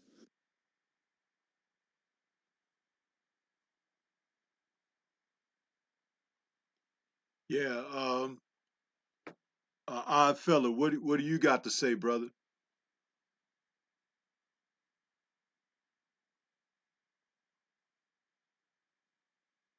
Yeah, I pretty much cooked on it. I don't really got much more to say on as far as the influences. I mean, because we went through the promoters, the sanctioning bodies, the crooked fighters, the former fighters that are influencing the as well as some of the TV personalities. The media, some of the old media that is influencing these fighters or influencing these non-fights that we want to see. I mean, that pretty much sums it up. As well as we can't forget even some of these commissions. Like I can't forget the BFC. Not only we're talking about us wanting to see fights, but fights that shouldn't have been happening. That influence in the reverse. Some of these commissions have a negative effect on that. So I mean, all across the board, there's too much. There's too much going on, and one of them ones is correct. Like with his proposal of there should be some type of league type structure where there's one rule and one type of sanctioning to that governs and oversees the whole sport, because there's so many different factions when it comes to boxing. It's not funny that govern little pieces of the sport, whether it comes to your athletic commissions, state to state, or country to country and whatnot, province to province, and then their specific drug protocols and how those their protocols work within the sanctioning bodies. Like it's also intricate and at the same time fucked up. And it needs to really be simplified, but it's the complexity of this. It makes it great for some of a lot of these guys in the business to make money, and that's what it boils down to. So yeah, that's all I can say. Much more about that. Okay. Reggie, did I hit you on that regarding those personalities or no? No, y'all hit it. I couldn't even add nothing because y'all hit every point I would have spoke on. Solid stuff coming from y'all. Well, that's fine. That's because but sometimes, when you present these things, basically, at the end of the day, what that says is it sums up what the problem is. And no matter whose perspective or looking glass that we're viewing this subject through, there's a commonality there. It's like, okay, yeah, these guys, you know. There's another item I'd like to add to that, and it regards personalities in the sport. But check this out. This byline is this. How about the personalities in the sport, participants, fighters, the duckers who are holding up boxing's entertainment? The duckers. What can you guys say about that? Now, that should be something that each gentleman on the panel should have something to say. Can you guys cook on that one for me? Go ahead. Yeah, I definitely got some cook for that. Since Go ahead, brother. like, y'all subscribe to the offer. First of all, if you want to see that Duck Tales Reloaded series, I got ducks for all type of fighters. You know what I mean? You can go check out. Actually, months before, I taught the world about the Dillian duck. You know what I mean? That's the duck out of Brixton. No offense, one of them ones. I know you ain't no duck. You a real mad number out there. You know what I mean? When we talking about, you know what I mean, some like invasive species in London, you got to watch out for one of them ones, and that's that Dillian duck. You know, digging that motherfucker. He be ducking a lot of good fights that would have put him in position, to fight Wilder, but once Hey, again, but hold on, odd fella. Check this out though. Before you go further, allow go ahead. me to hold the skillet while you turn the fire up under the pan, okay? Because these are a couple of names I'm gonna drop, and you can just take it from there. You've already dropped his name, and finish that, please. But I'm gonna add these names to that mix because I wrote them down as a part of the notes so we could talk about it. Thurman, Hurd, Joshua, Canelo, Santa Cruz, these guys, Frampton, people like that. So go ahead, brother. Go ahead. Indeed. And some of those names that you spoke of, I need to make a duck series for them as well. Guys like Leo Santa Cruz is definitely another one that's fresh. But since he's in I won't say since he's in the lower weights, he's irrelevant. But I really don't care much for Leo Santa Cruz myself anyway. But at the same time, yeah, guys like Canelo, blatantly ducking, Jamal Charlo, getting help with a duck agency, with a newly minted duck agency. I'm sorry to say, the WBC's practicing in duck tendencies and giving Canelo the franchise championship in the WBC was definitely a duck tendency and helped maneuver Canelo out of the way of the young lion. You know what I mean? Not 503 Lion, the young lion Jamal Charlo. You know what I mean? So that was definitely an egregious duck. You know what I mean? And as you can see in that example, it was not only the fighter, the promoter, as well as Golden Boy. It was the sanctioning body that assisted in the ultimate maneuver in that ugly duck play. In the dig. Now let's look at some other ducks. We got a duck leg. Let's look at the Triple G duck. You know what I mean? The Triple G duck. I think I displayed this. This is a duck that he ducks in threes in the dig. So I think his first duck was definitely, if I can remember properly, it might have been Sergey Darianchenko. Definitely ducked that. You know what I mean? Got his title strip for that as well. Did he? Okay, who else did he duck? He definitely ducked Jamal Charlo. He was slated. He was an eliminator. Ordered by the WBC. Didn't want to do that. You know what I mean?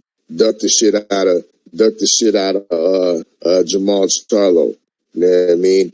Now the third one, it's out there, but it's escaping me right now. But he definitely ducked somebody, you know what I mean? So Triple G, he's a duck in threes, you know what I mean?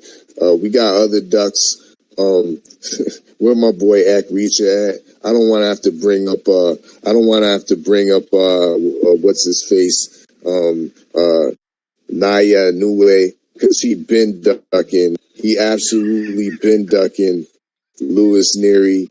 Guys like Donnie Nietes, he been ducking divisions, you know what I mean? Skipped over the super flyweight division just to go to what? A division that pretty much had no stars in it, you know what I mean? So, yeah, Naya Nue, he's gonna be new on my list, on my series, DuckTales Reloaded, the Japanese duck. I'm gonna teach you about that invasive species, the Japanese duck.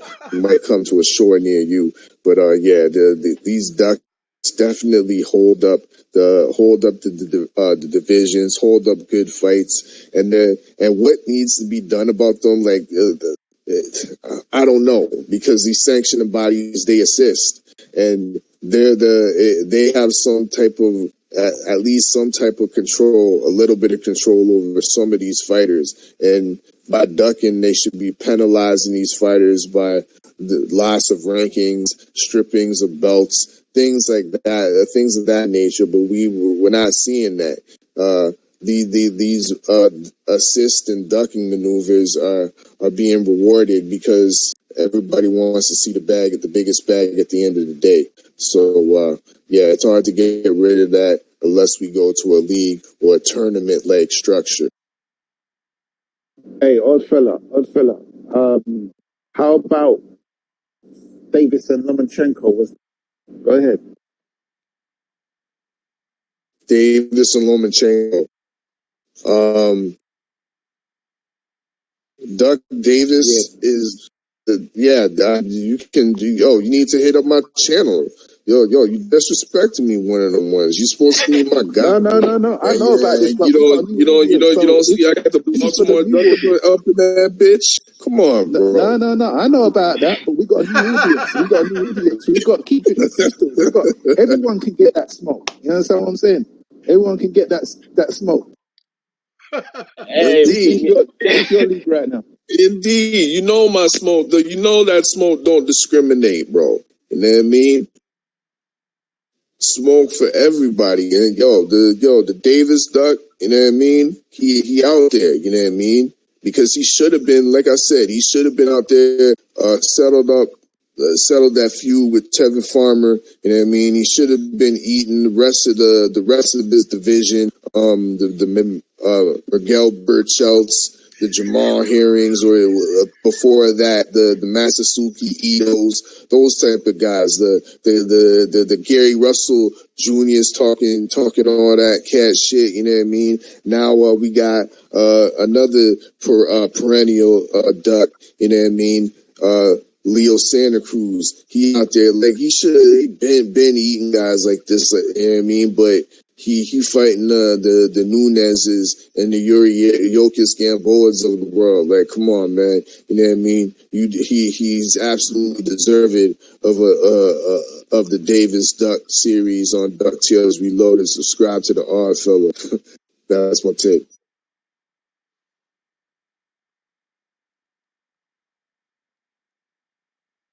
Yo, brother Stormy, can I give a little piece while we on this topic before I bounce? Yes, please do, man, because that's what it's about. You go ahead, Hyphy, and then Hey, see, we'll go to Reggie after Hyphy. see, I'm gonna make mine's kind of quick because I got to bounce. But as far as just summing up the frustrations and what we should do about all this ducking, if we're up to me, see, me would say all of these guys who duck, able to put them in your titles of your videos, can't tag them, can't even talk about them. When they got fights, you don't talk about they fight, you don't cover them, you don't watch them on whatever network they on.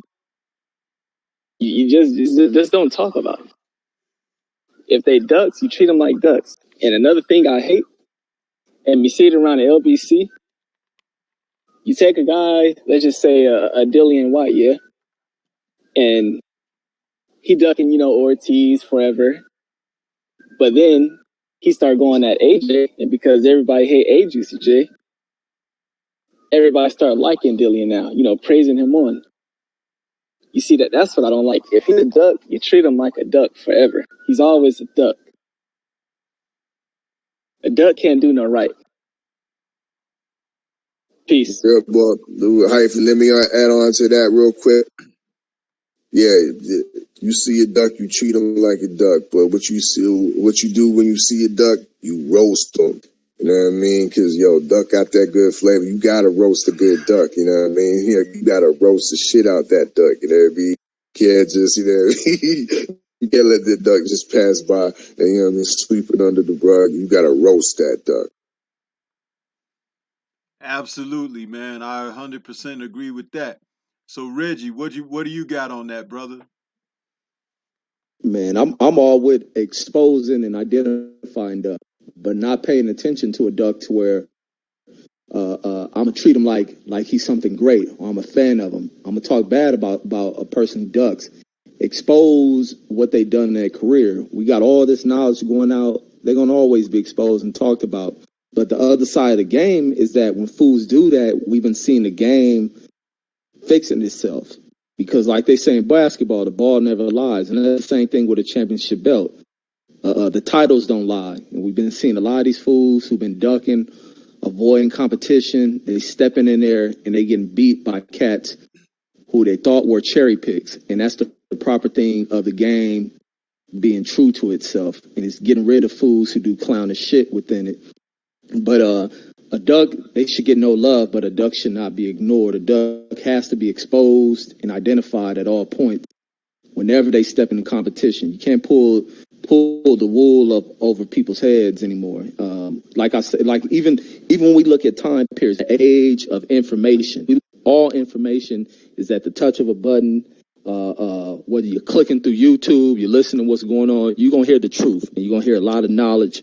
You're going to hear a lot of things being exposed about folks. And that's a good thing about the times we live in. Even though we got clownish shit, but we live in the right time because the information is readily available, and bullshit folks is quickly exposed. And that's what's happening with duckers. And also what has to happen within the game when these other fighters, and that's just like it goes in sports.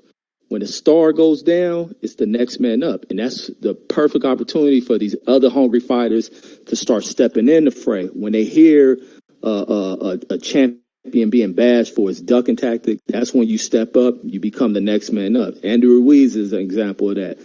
J-Rock's an example of that. Tony Harrison's an example of that, even though I thought it was controversy, but still an example of that.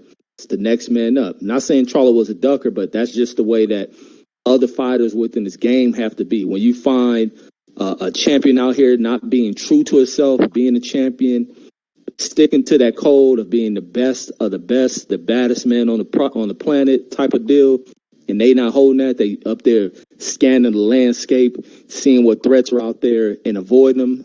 You shouldn't be sitting at the top of the mountain. And I just, sidestep them. It's the next man up and always exposing them fools. But that's just the way I look at Duck. Cause I show no love for him, have nothing but dislike for a Ducker. Whether it's a fighter who's once my favorite, that'll twist in a minute, man. It's a thin line between that, very thin line between who you respect, and Ducker gets no respect when it comes to that. But that's all I got on that one, Stormy. Much appreciated. One of them ones. Give me what you got as far as these ducks, and please name names. I like the way he said that. With authority. So Reggie Owens mentioned something earlier that I wanted to go piggyback off of, but I've forgotten the build that I had, and it was pertaining to Tank Davis. He was talking about Tank Davis and all of that, and I was saying, yeah, good commentary, good commentary. I mean, I'm gonna have to pull the rug from under your feet when it comes to the enthusiasm to watching Tank fight. I'm not interested. Who's that guy? Is it Holiday Don? I ain't excited. Who is this guy that Tank's fighting? I know you've done your research, Reggie Owens, and you've watched some film and that. I don't know the guy, but this is the thing, Tank fights once a year, thing like that. He's fighting this guy, you know what I mean? Tank is at a stage now where he should be fighting credible opponents, not some people that you've not heard of, and you've actually got to go out of your way to study film of these guys, the domestic careers or whatever. I think, Stormy, you were saying that, people like Haney are going to start surpassing Tank. And that's how I feel. I'm more interested in hearing and seeing people like Devin Haney. Fuck Tank, man. I'm going to have to keep it real with you, and everything that he's done, fuck him. Because, he needs to step up, man. 2 years ago, Lomachenko was saying, hey, look, we can get it on. And then you have bitch ass Floyd Mayweather coming out talking about, we gonna take our time. Lomachenko, he's getting old, and we gonna take our time. Man, fuck all that. You know what I mean? That was a duck. A duck was a duck. You know what I mean? So, look, as Reggie Owens said, this is about to be an exhibition fight. Tank's gonna go in there and he's gonna carry that boy for. And this is the thing. I ain't even seen his opponent. I don't know nothing about him, but this is what I think's going to happen. In fact, let me not even repeat what Reggie Owens has said. Everything that he said earlier, that's what I believe is going to happen. Just like he did with who was it? Was it Pedraza who was on a McGregor undercard or whatever? But man, they're all out here, man. These ducks. But part of the problem is that because Mayweather wringed the neck out of bleeding boxing, full of its finances. Mayweather did well to make as much money as he could out of boxing. You've got all these guys now kind of looking up to him in that era and thinking that, well, boy, you know what I mean? I need to be a businessman first. And this is the question that we got to ask to these people that are ducking. They're making these strategic moves because they're looking at themselves as businessmen. You know what I mean? Well, if I hold an L here, you know what I mean? Floyd Mayweather's taught us that the O is important. So if I hold an L, then that means my stock's going to drop and all this. And there's an element of truth to that. But, when you're comparing it to, say, like the 90s and the 80s and that, where these guys were fighters, these were real fighters that, cared about their legacy and just fighting, you know what I mean? You fight, the money will come. That's all you got to do is fight. Fight, the money will come. But, this new generation, man, they're kind of arse backwards, They want to kind of get the money first and then fight. That's what I think part of this problem is that these guys nowadays, they're businessmen. They're coming to the press conferences and fucking sparring in suit and tie. You know what I mean? Coming to the press conferences in 3-piece suits and all of that. That's what I think part of the problem is. This whole I don't know. I don't know whether we're going to be cured of this. But it's about time we start seeing some O's go as well. Keith Thurman, he's another ducker as well. I'm glad he lost his O. I think we need to sort of come away from this prestige of having an O on your record. Like, you know, if you have a loss on your record, that's the end of your career. No, of course not. You know, people hold L's. Anyone can get it. You know, boxing is partly physical, but it's also mental. And if your mind is not right on the night, then you can hold an L. I don't care who you are. You can be Pernell Whitaker. You can hold an L too. You know what I mean? If your mind is not right on the night, you can hold an L. It don't matter who you are. You know what I mean? So, yeah, that's kind of my build on it, Stormy.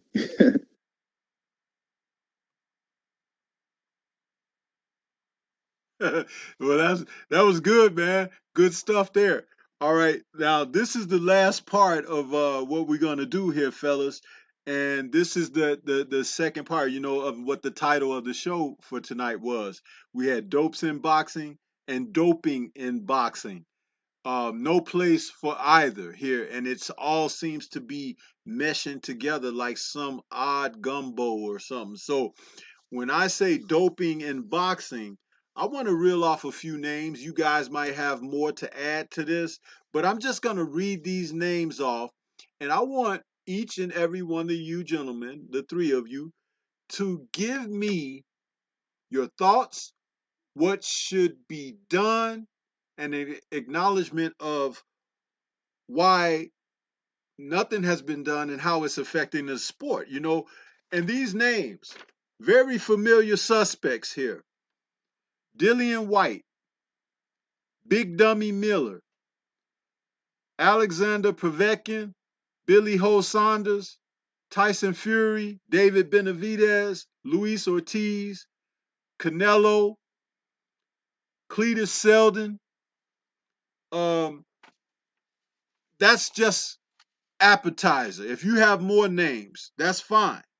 But we know that these men have been attached to doping in the sport. They're still around, they're still fighting, they're still active.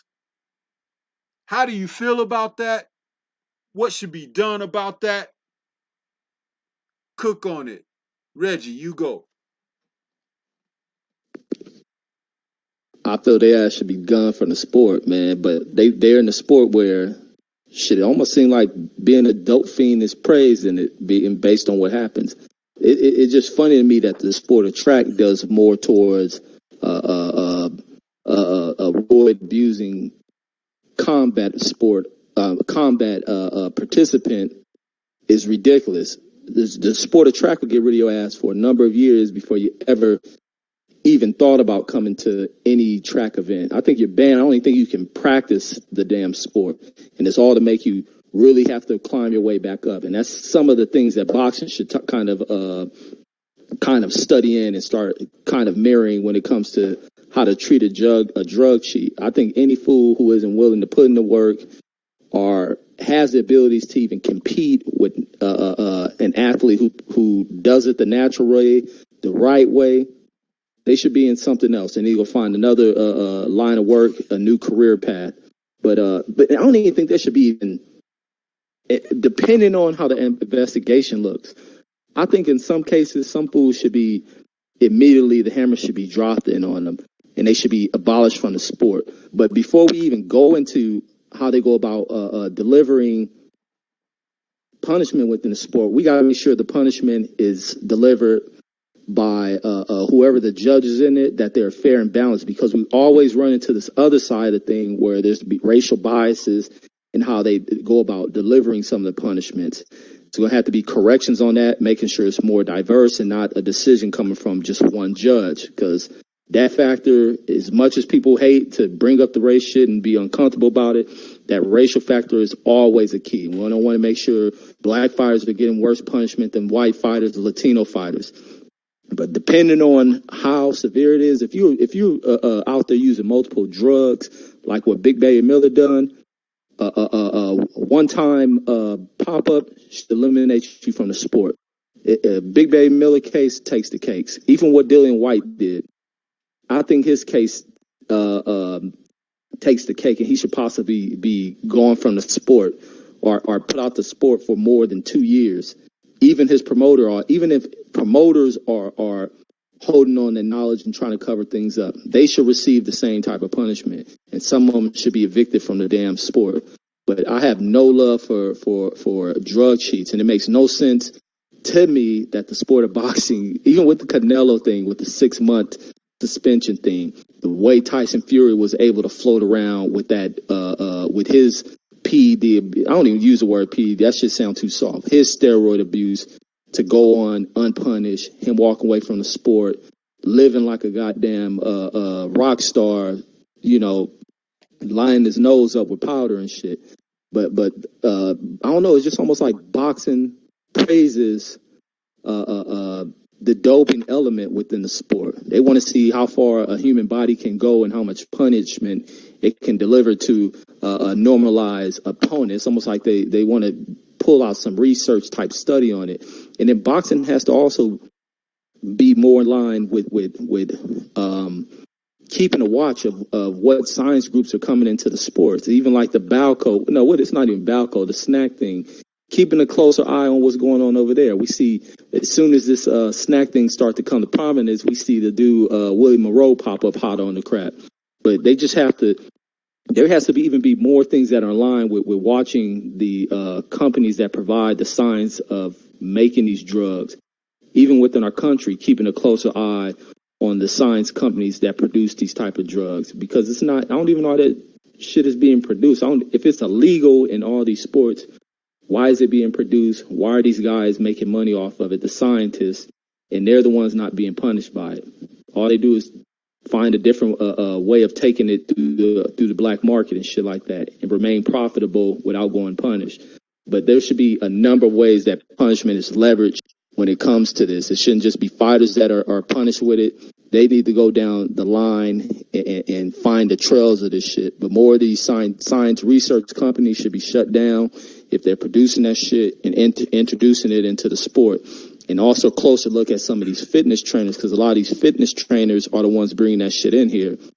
A lot of the strength and conditioning stuff that's going on, a lot of those coaches are synonymous with steroid use. A lot of them are coming out of the world of track, which we know track has a high level of steroid abuse in it. But I don't know. It just has to be stricter punishments, but more fair and balanced punishments, so we don't run into the racial issues where there's a disparity in how you go about punishing people. But I got no love for a goddamn drug cheat who doesn't put in the work to shortcut, who shows no honor of being a true warrior, and who goes out there to intentionally trying to hurt a man, because each and every one of these fighters are fighting for something.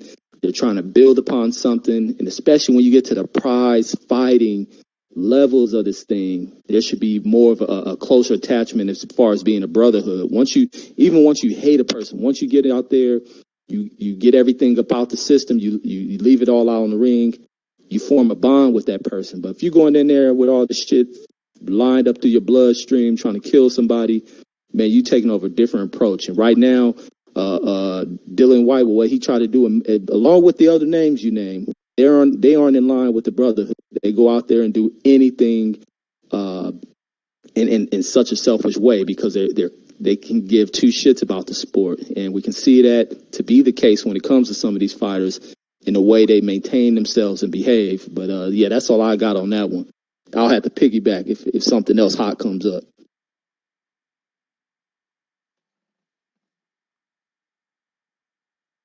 Okay. I can go in next if you like, Stormy B. All right. Let me just see if my mic's working. Yeah, I'm sorry. I'm One. fooling around. I'm talking and my mic was muted. Yeah, go ahead. One of them ones. You go ahead, and then I fella will go last on that.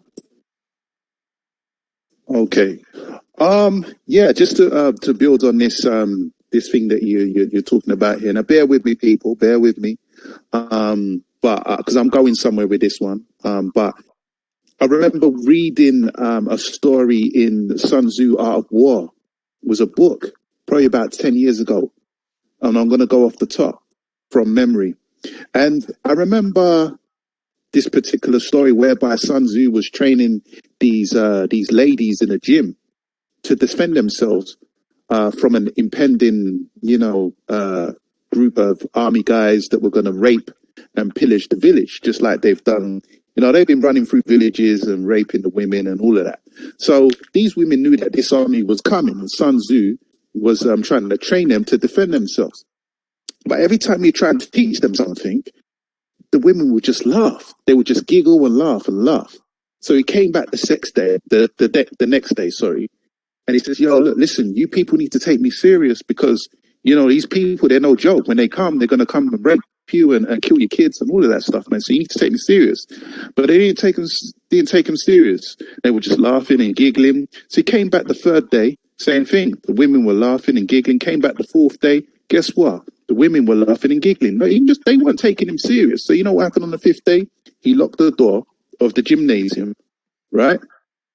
And then same thing. You need to take me serious. I'm trying to teach you something, and you're not you're not listening. You're not learning. So he found the biggest one, the one who was laughing the loudest, drawed for his sword, chopped off her head. Head hit the deck, blood splatting all over the place. Now he's got everyone's fucking attention. You understand? I read something in the comments section just now. I haven't got it in front of me because I walked away. I had to go and get some ice cream. It's fucking hot in London right now. And someone was saying that, yeah, man, I think that, if you get caught once, 1 year, and then you get caught twice, 2 years, get caught 3 times, 3. Now, fuck that, man. I'm for public hanging. Draw for the gallows, put that shit way up high in the air, get the rope, and hang these motherfuckers, right?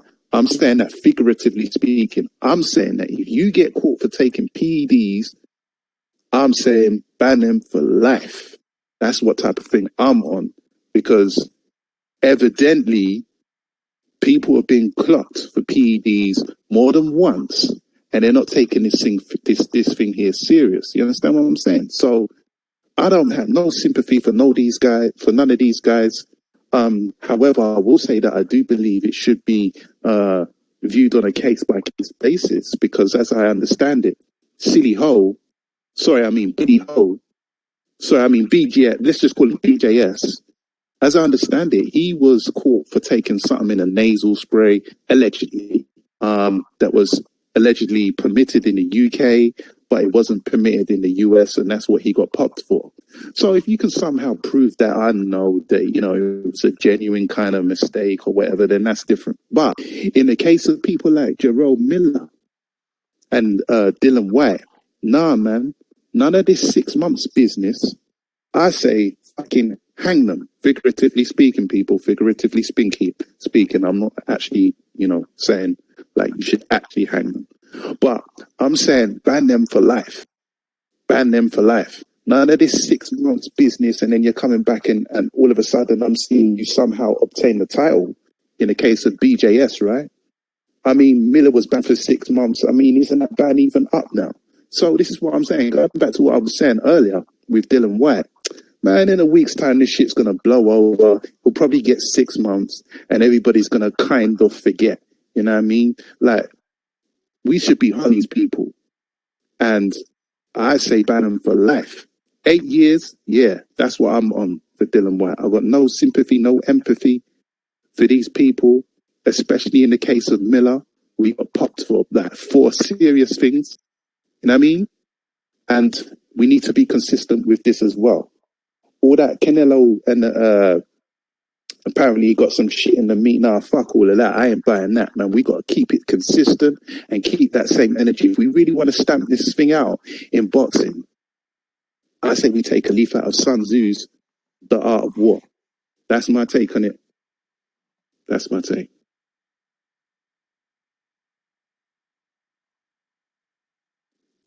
Yeah, don't take one of them ones. My addition to this is you kind of got to look at it. To me, look at it like a boxing license is like a driver's license. You know, dig. And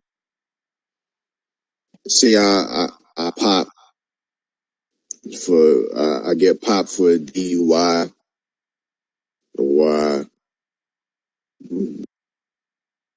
God forbid I run into somebody negligent driving or something like that, and it results in my driver's license being suspended for a matter for maybe say 10 years or so. Do you think I can take that suspension that I have here in Ontario with my license? You think I can go over to the States, go over to New York State, Buffalo, Rochester, Syracuse, go down, check out ACK in New York City, Harlem? You think I'd be able to drive? Nah. My license ain't good over there if it ain't good in Ontario. And that's the same way boxing should be looking at. With these boxing licenses, they should be, once they're suspended in one jurisdiction, they should be suspended in all. A lot of these guys, they're getting suspended in one jurisdiction. So for example, we talking like maybe UK will suspend a British boxer, but then he may have the ability to still fight in the US, or still fight in Australia, or still fight in China. We can put that on an American boxer that gets popped in, say, Nevada. You know what I mean? All depends who puts who does the testing at the same time.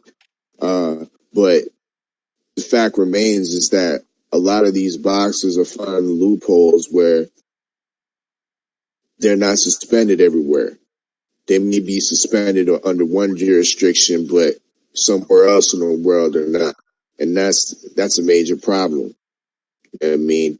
That's another a place or thing where these commissions that sanction these fights on their land, they need to be a little bit more unified when it comes to not having these juiced up fighters fight, because it's obviously illegal in the sport. Therefore, it's illegal in the land. Back in the day, when we see like the early days of boxing, particularly in the States, a lot of these fights were in farmers' fields. You know what I mean? Away from a lot of the regular public, for the fact that they didn't want the police involved and whatnot, because they weren't totally commissioned fights. They weren't totally legal. You know, dig? These fights weren't sanctioned by no type of state commission. If they were, if the police did find out about these fights were happening, they would shut it down, because they're not sanctioned, they're not commissioned fights under the rule of laws of that state, under that land. The same thing needs to be happening with these fighters. They shouldn't be put on promotions, and if they are put on promotions, being caught with that type of making violations, drug violations and PED violations, then they shouldn't have the ability to work in boxing in that land. It doesn't matter if they go overseas as well. The same thing should apply. Just like with your driver's license, if I'm suspended in Ontario, Canada, I should be suspended in Detroit, Michigan. I should be suspended in Chicago, Illinois. I should be suspended in New York State. In the day, So that's my little touch on that.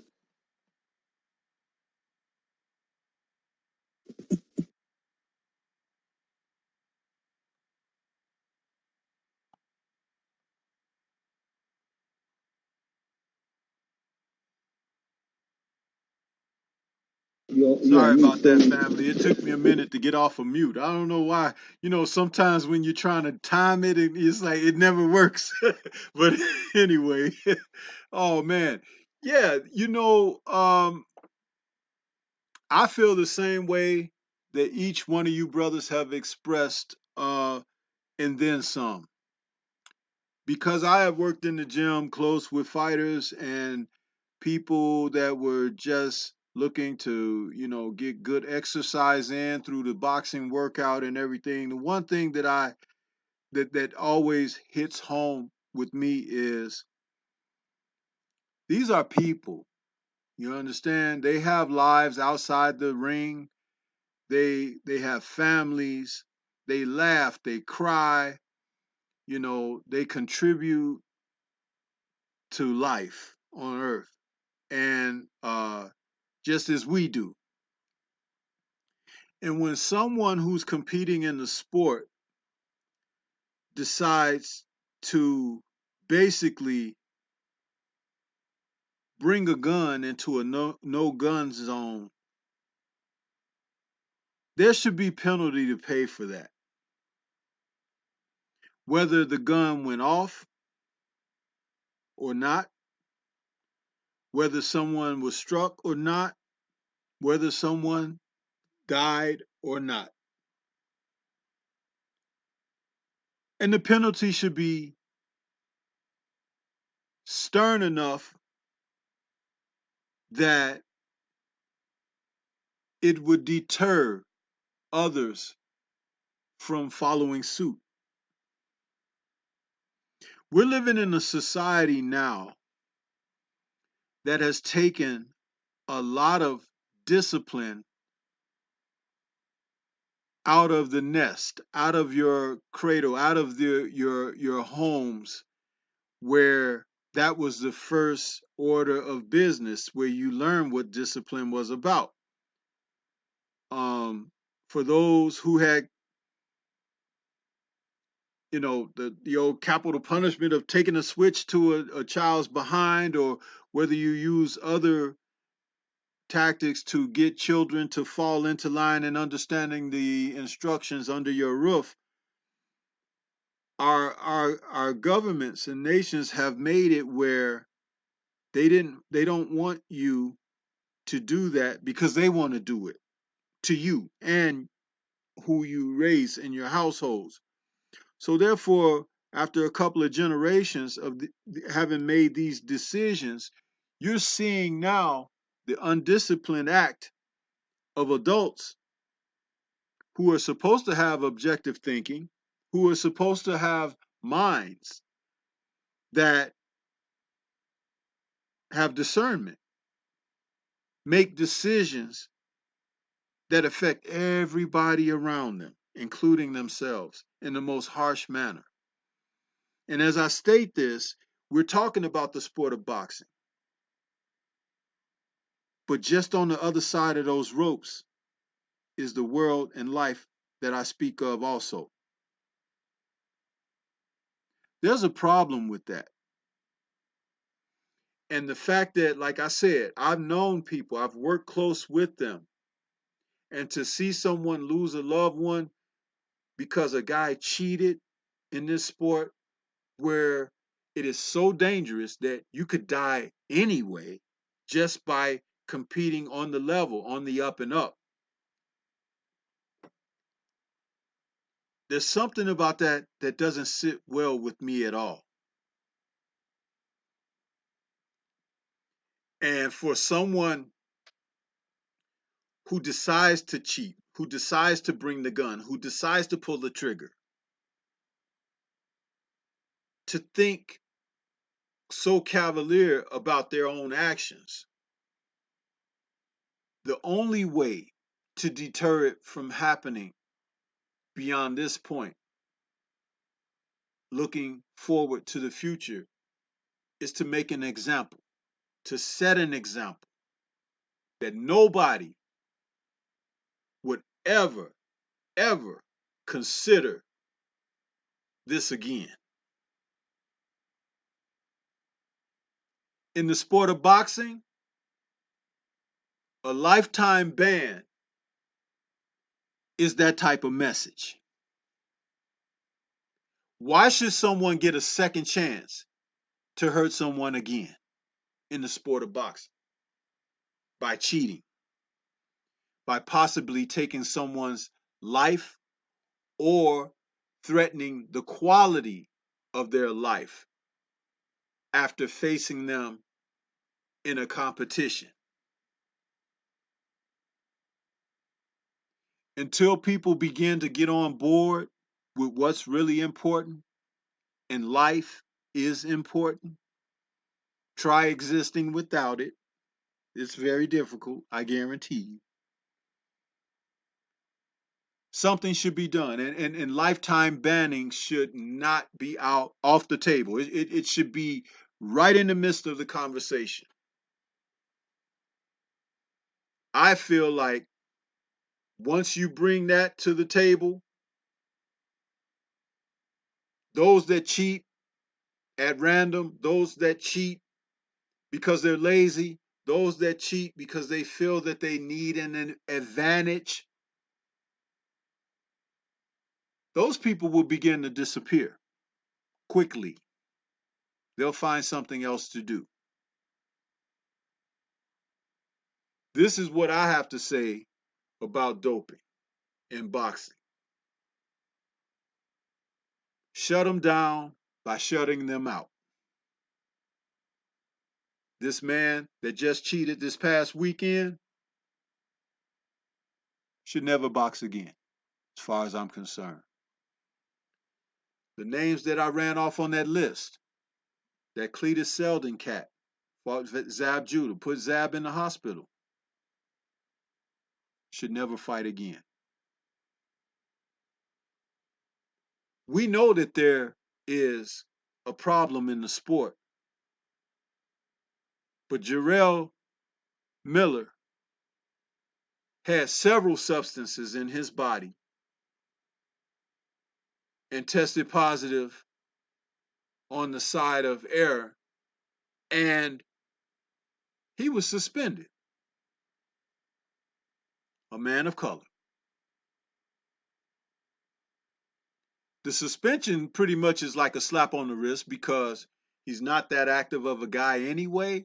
And when you talk about 8, 9 month suspensions for people who fight maybe once, if twice a year, I don't see how that's harming them or even taking away the quality of life that they like to enjoy. But when you talk about another person that was on my list, Saul Canelo Alvarez, and they award this guy opportunities to avoid people in the sport that are there to compete at the levels and weight classes where he has been, and they allow him to manipulate contracts where weight clauses and everything are added in, and then he's still taking substances as well. We really have priorities screwed up. Canelo deserves to be banned for life. Just as my thoughts about Antonio Margarito going into the bout with Miguel Cotto with the loaded gloves. That man should have been banned for life and incarcerated. And if someone happens to die by a cheat's hands, they should be incarcerated as well as suspended, banned for life from the sport of boxing. This is how I feel about it. You all don't have to share the same sentiments that I have. But when you know fighters, when you're friends with fighters, when you have family that are fighters, it drives the point home. Those two gentlemen that lost their lives this week, I didn't know those guys.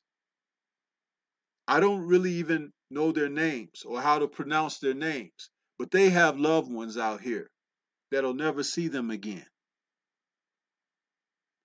And if by chance it happened that they died at the hands of a cheat, how is that family supposed to be made to feel in the aftermath of discovering this? How would you feel if you were to put yourself in their place? This is something that is all too serious. And we really need to come together on this because you can make a change in this sport with your voice, with your determination of not accepting and demanding that people pay for their indiscretions. That's all I have to say about that. Fellas, I'd like to go ahead and get some last words for you from you as we get ready to wrap the show up. And please let the listening audience know where they can find you and your channels.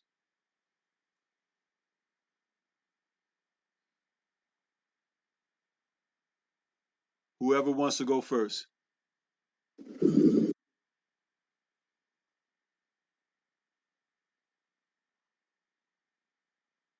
Okay, one of them Yeah, ones you man. want to go?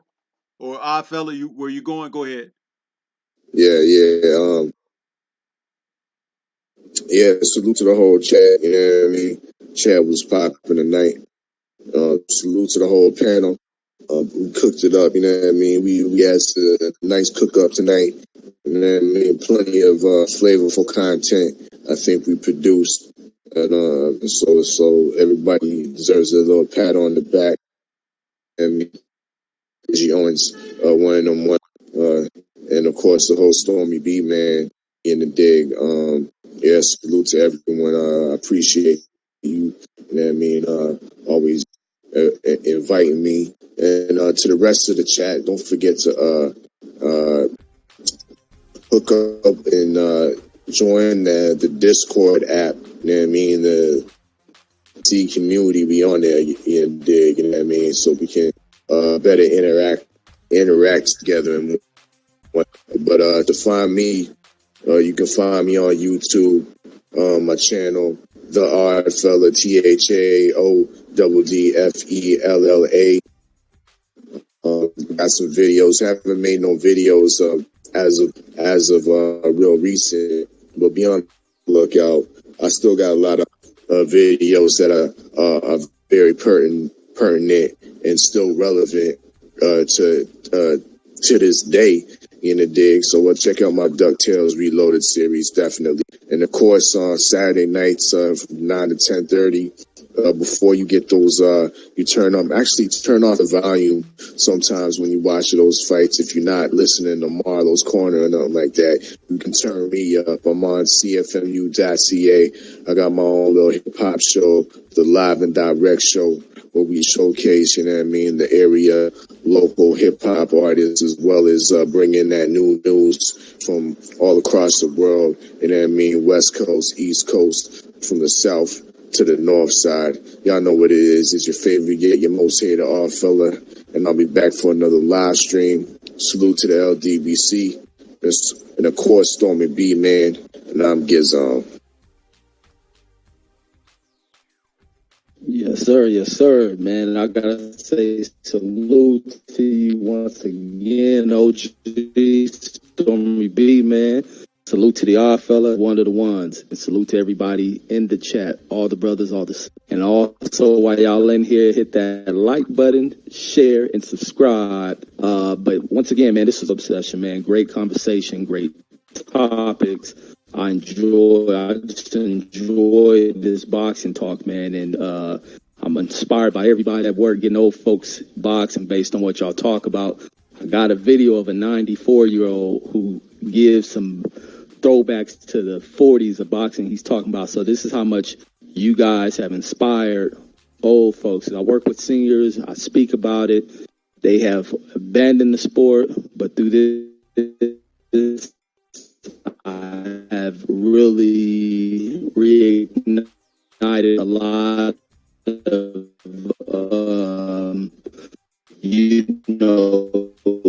old memories of how great and entertaining the sport is. But my thing, man, my closeout is to keep things true, keep things honest, stay true to yourself. Continue to keep this thing of boxing,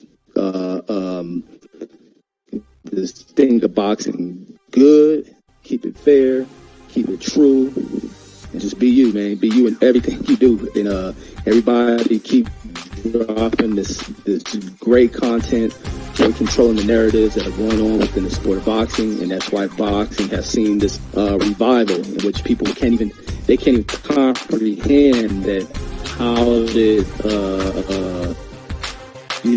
folks over this platform begin to correct things within this sport,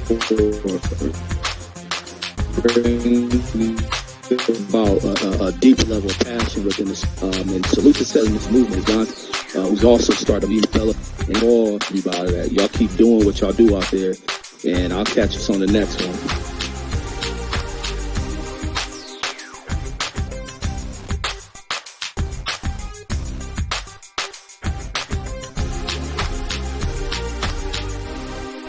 Okay, one of them ones, you want to go ahead, bro? Yeah, no problem. I couldn't get myself off of mute, and then I put myself on mute. Yeah, that button's kind of small. It's kind of small, man. Yeah, man. Big up everyone on the panel, man.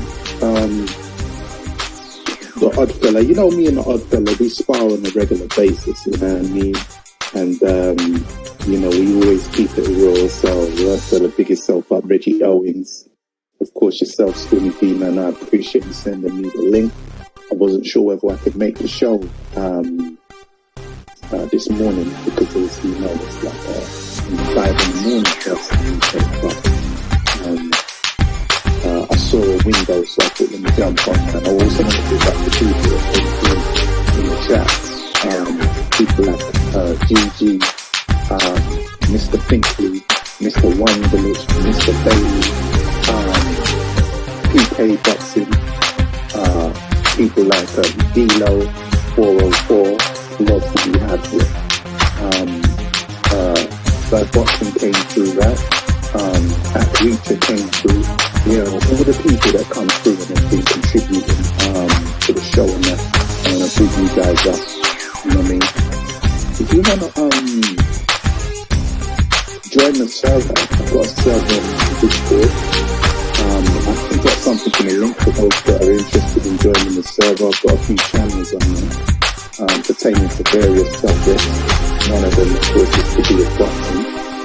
But on my actual YouTube channel, we kind of open to some other subjects as well pertaining to entertainment and social issues, topics to do with the sport and that kind of thing. So if you're interested, you can also subscribe to my YouTube channel. But I'm more interested in this Discord thing because it's almost a matter of time before I can see YouTube maybe shutting down the channel for whatever reason. I could start up the next one, but if everyone's on the Discord, then it's easy to keep in touch that way.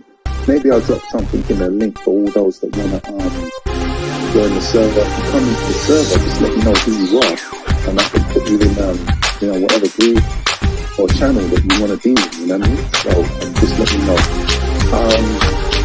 Great conversations, man. I enjoyed this Stormy. I'm glad you got your technicality sorted with the Discord. This is a good look. I like your presentation. You know what I mean? I think that there's a lot more opportunity with this Discord thing. In ways that we can interact and bring that boxing content, you know what I mean?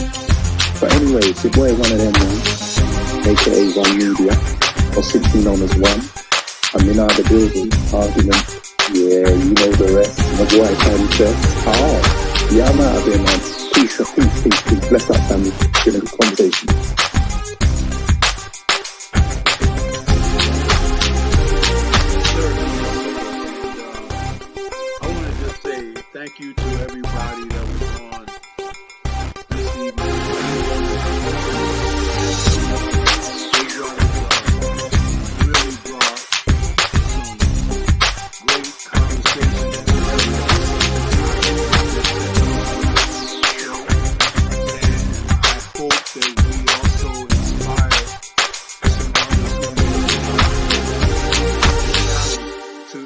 continue the conversation, to keep this going, because it is imperative that we do not let up on this subject. People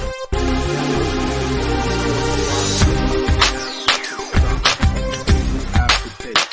People have to be held accountable.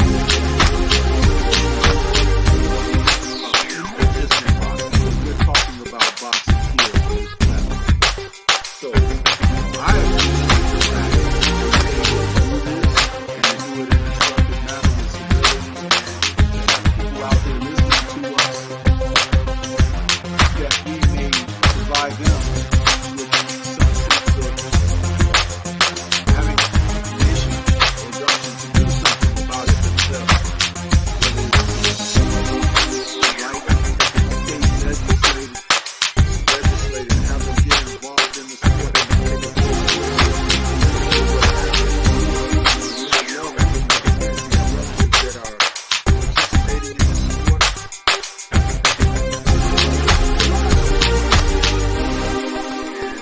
their lives are on the line for participating in the sport anyway.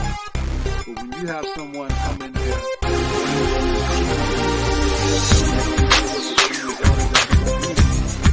it is a huge threat. But it's not a threat that can't be. So that being said, this is what we need to do. So shout out to the LDBC, the Lions Den boxing community, new media, liberated perspective, the third eye view of the world. Stay tuned for the upcoming show tomorrow, In the Eye of the Storm. For more content such as what we have here, please hit that like and subscribe button. Subscribe to the Stormybman channel. If you like the content that we're doing over here and you want to support that, please feel free to do so. Also, we have a PayPal there that's in the description box there. If you want to leave a donation, we have an email. If you'd like to send some topics my way where we can discuss issues and subject in the Eye of the Storm 4 at gmail.com is the email. And that email will also be providing our topics and the Stormybman channel and content that we produce here. So even if you want to talk or have something said about those two, y'all. Okay? So yeah, these emails for that. Please feel free to do so. In the Eye of the Storm 4 at gmail.com. And I'm signing off for the Odd Fella, Reggie Owens, Hyphen, and One of Them Ones Media. Much respect to you, brothers. See each other again. It's Stormybman saying peace.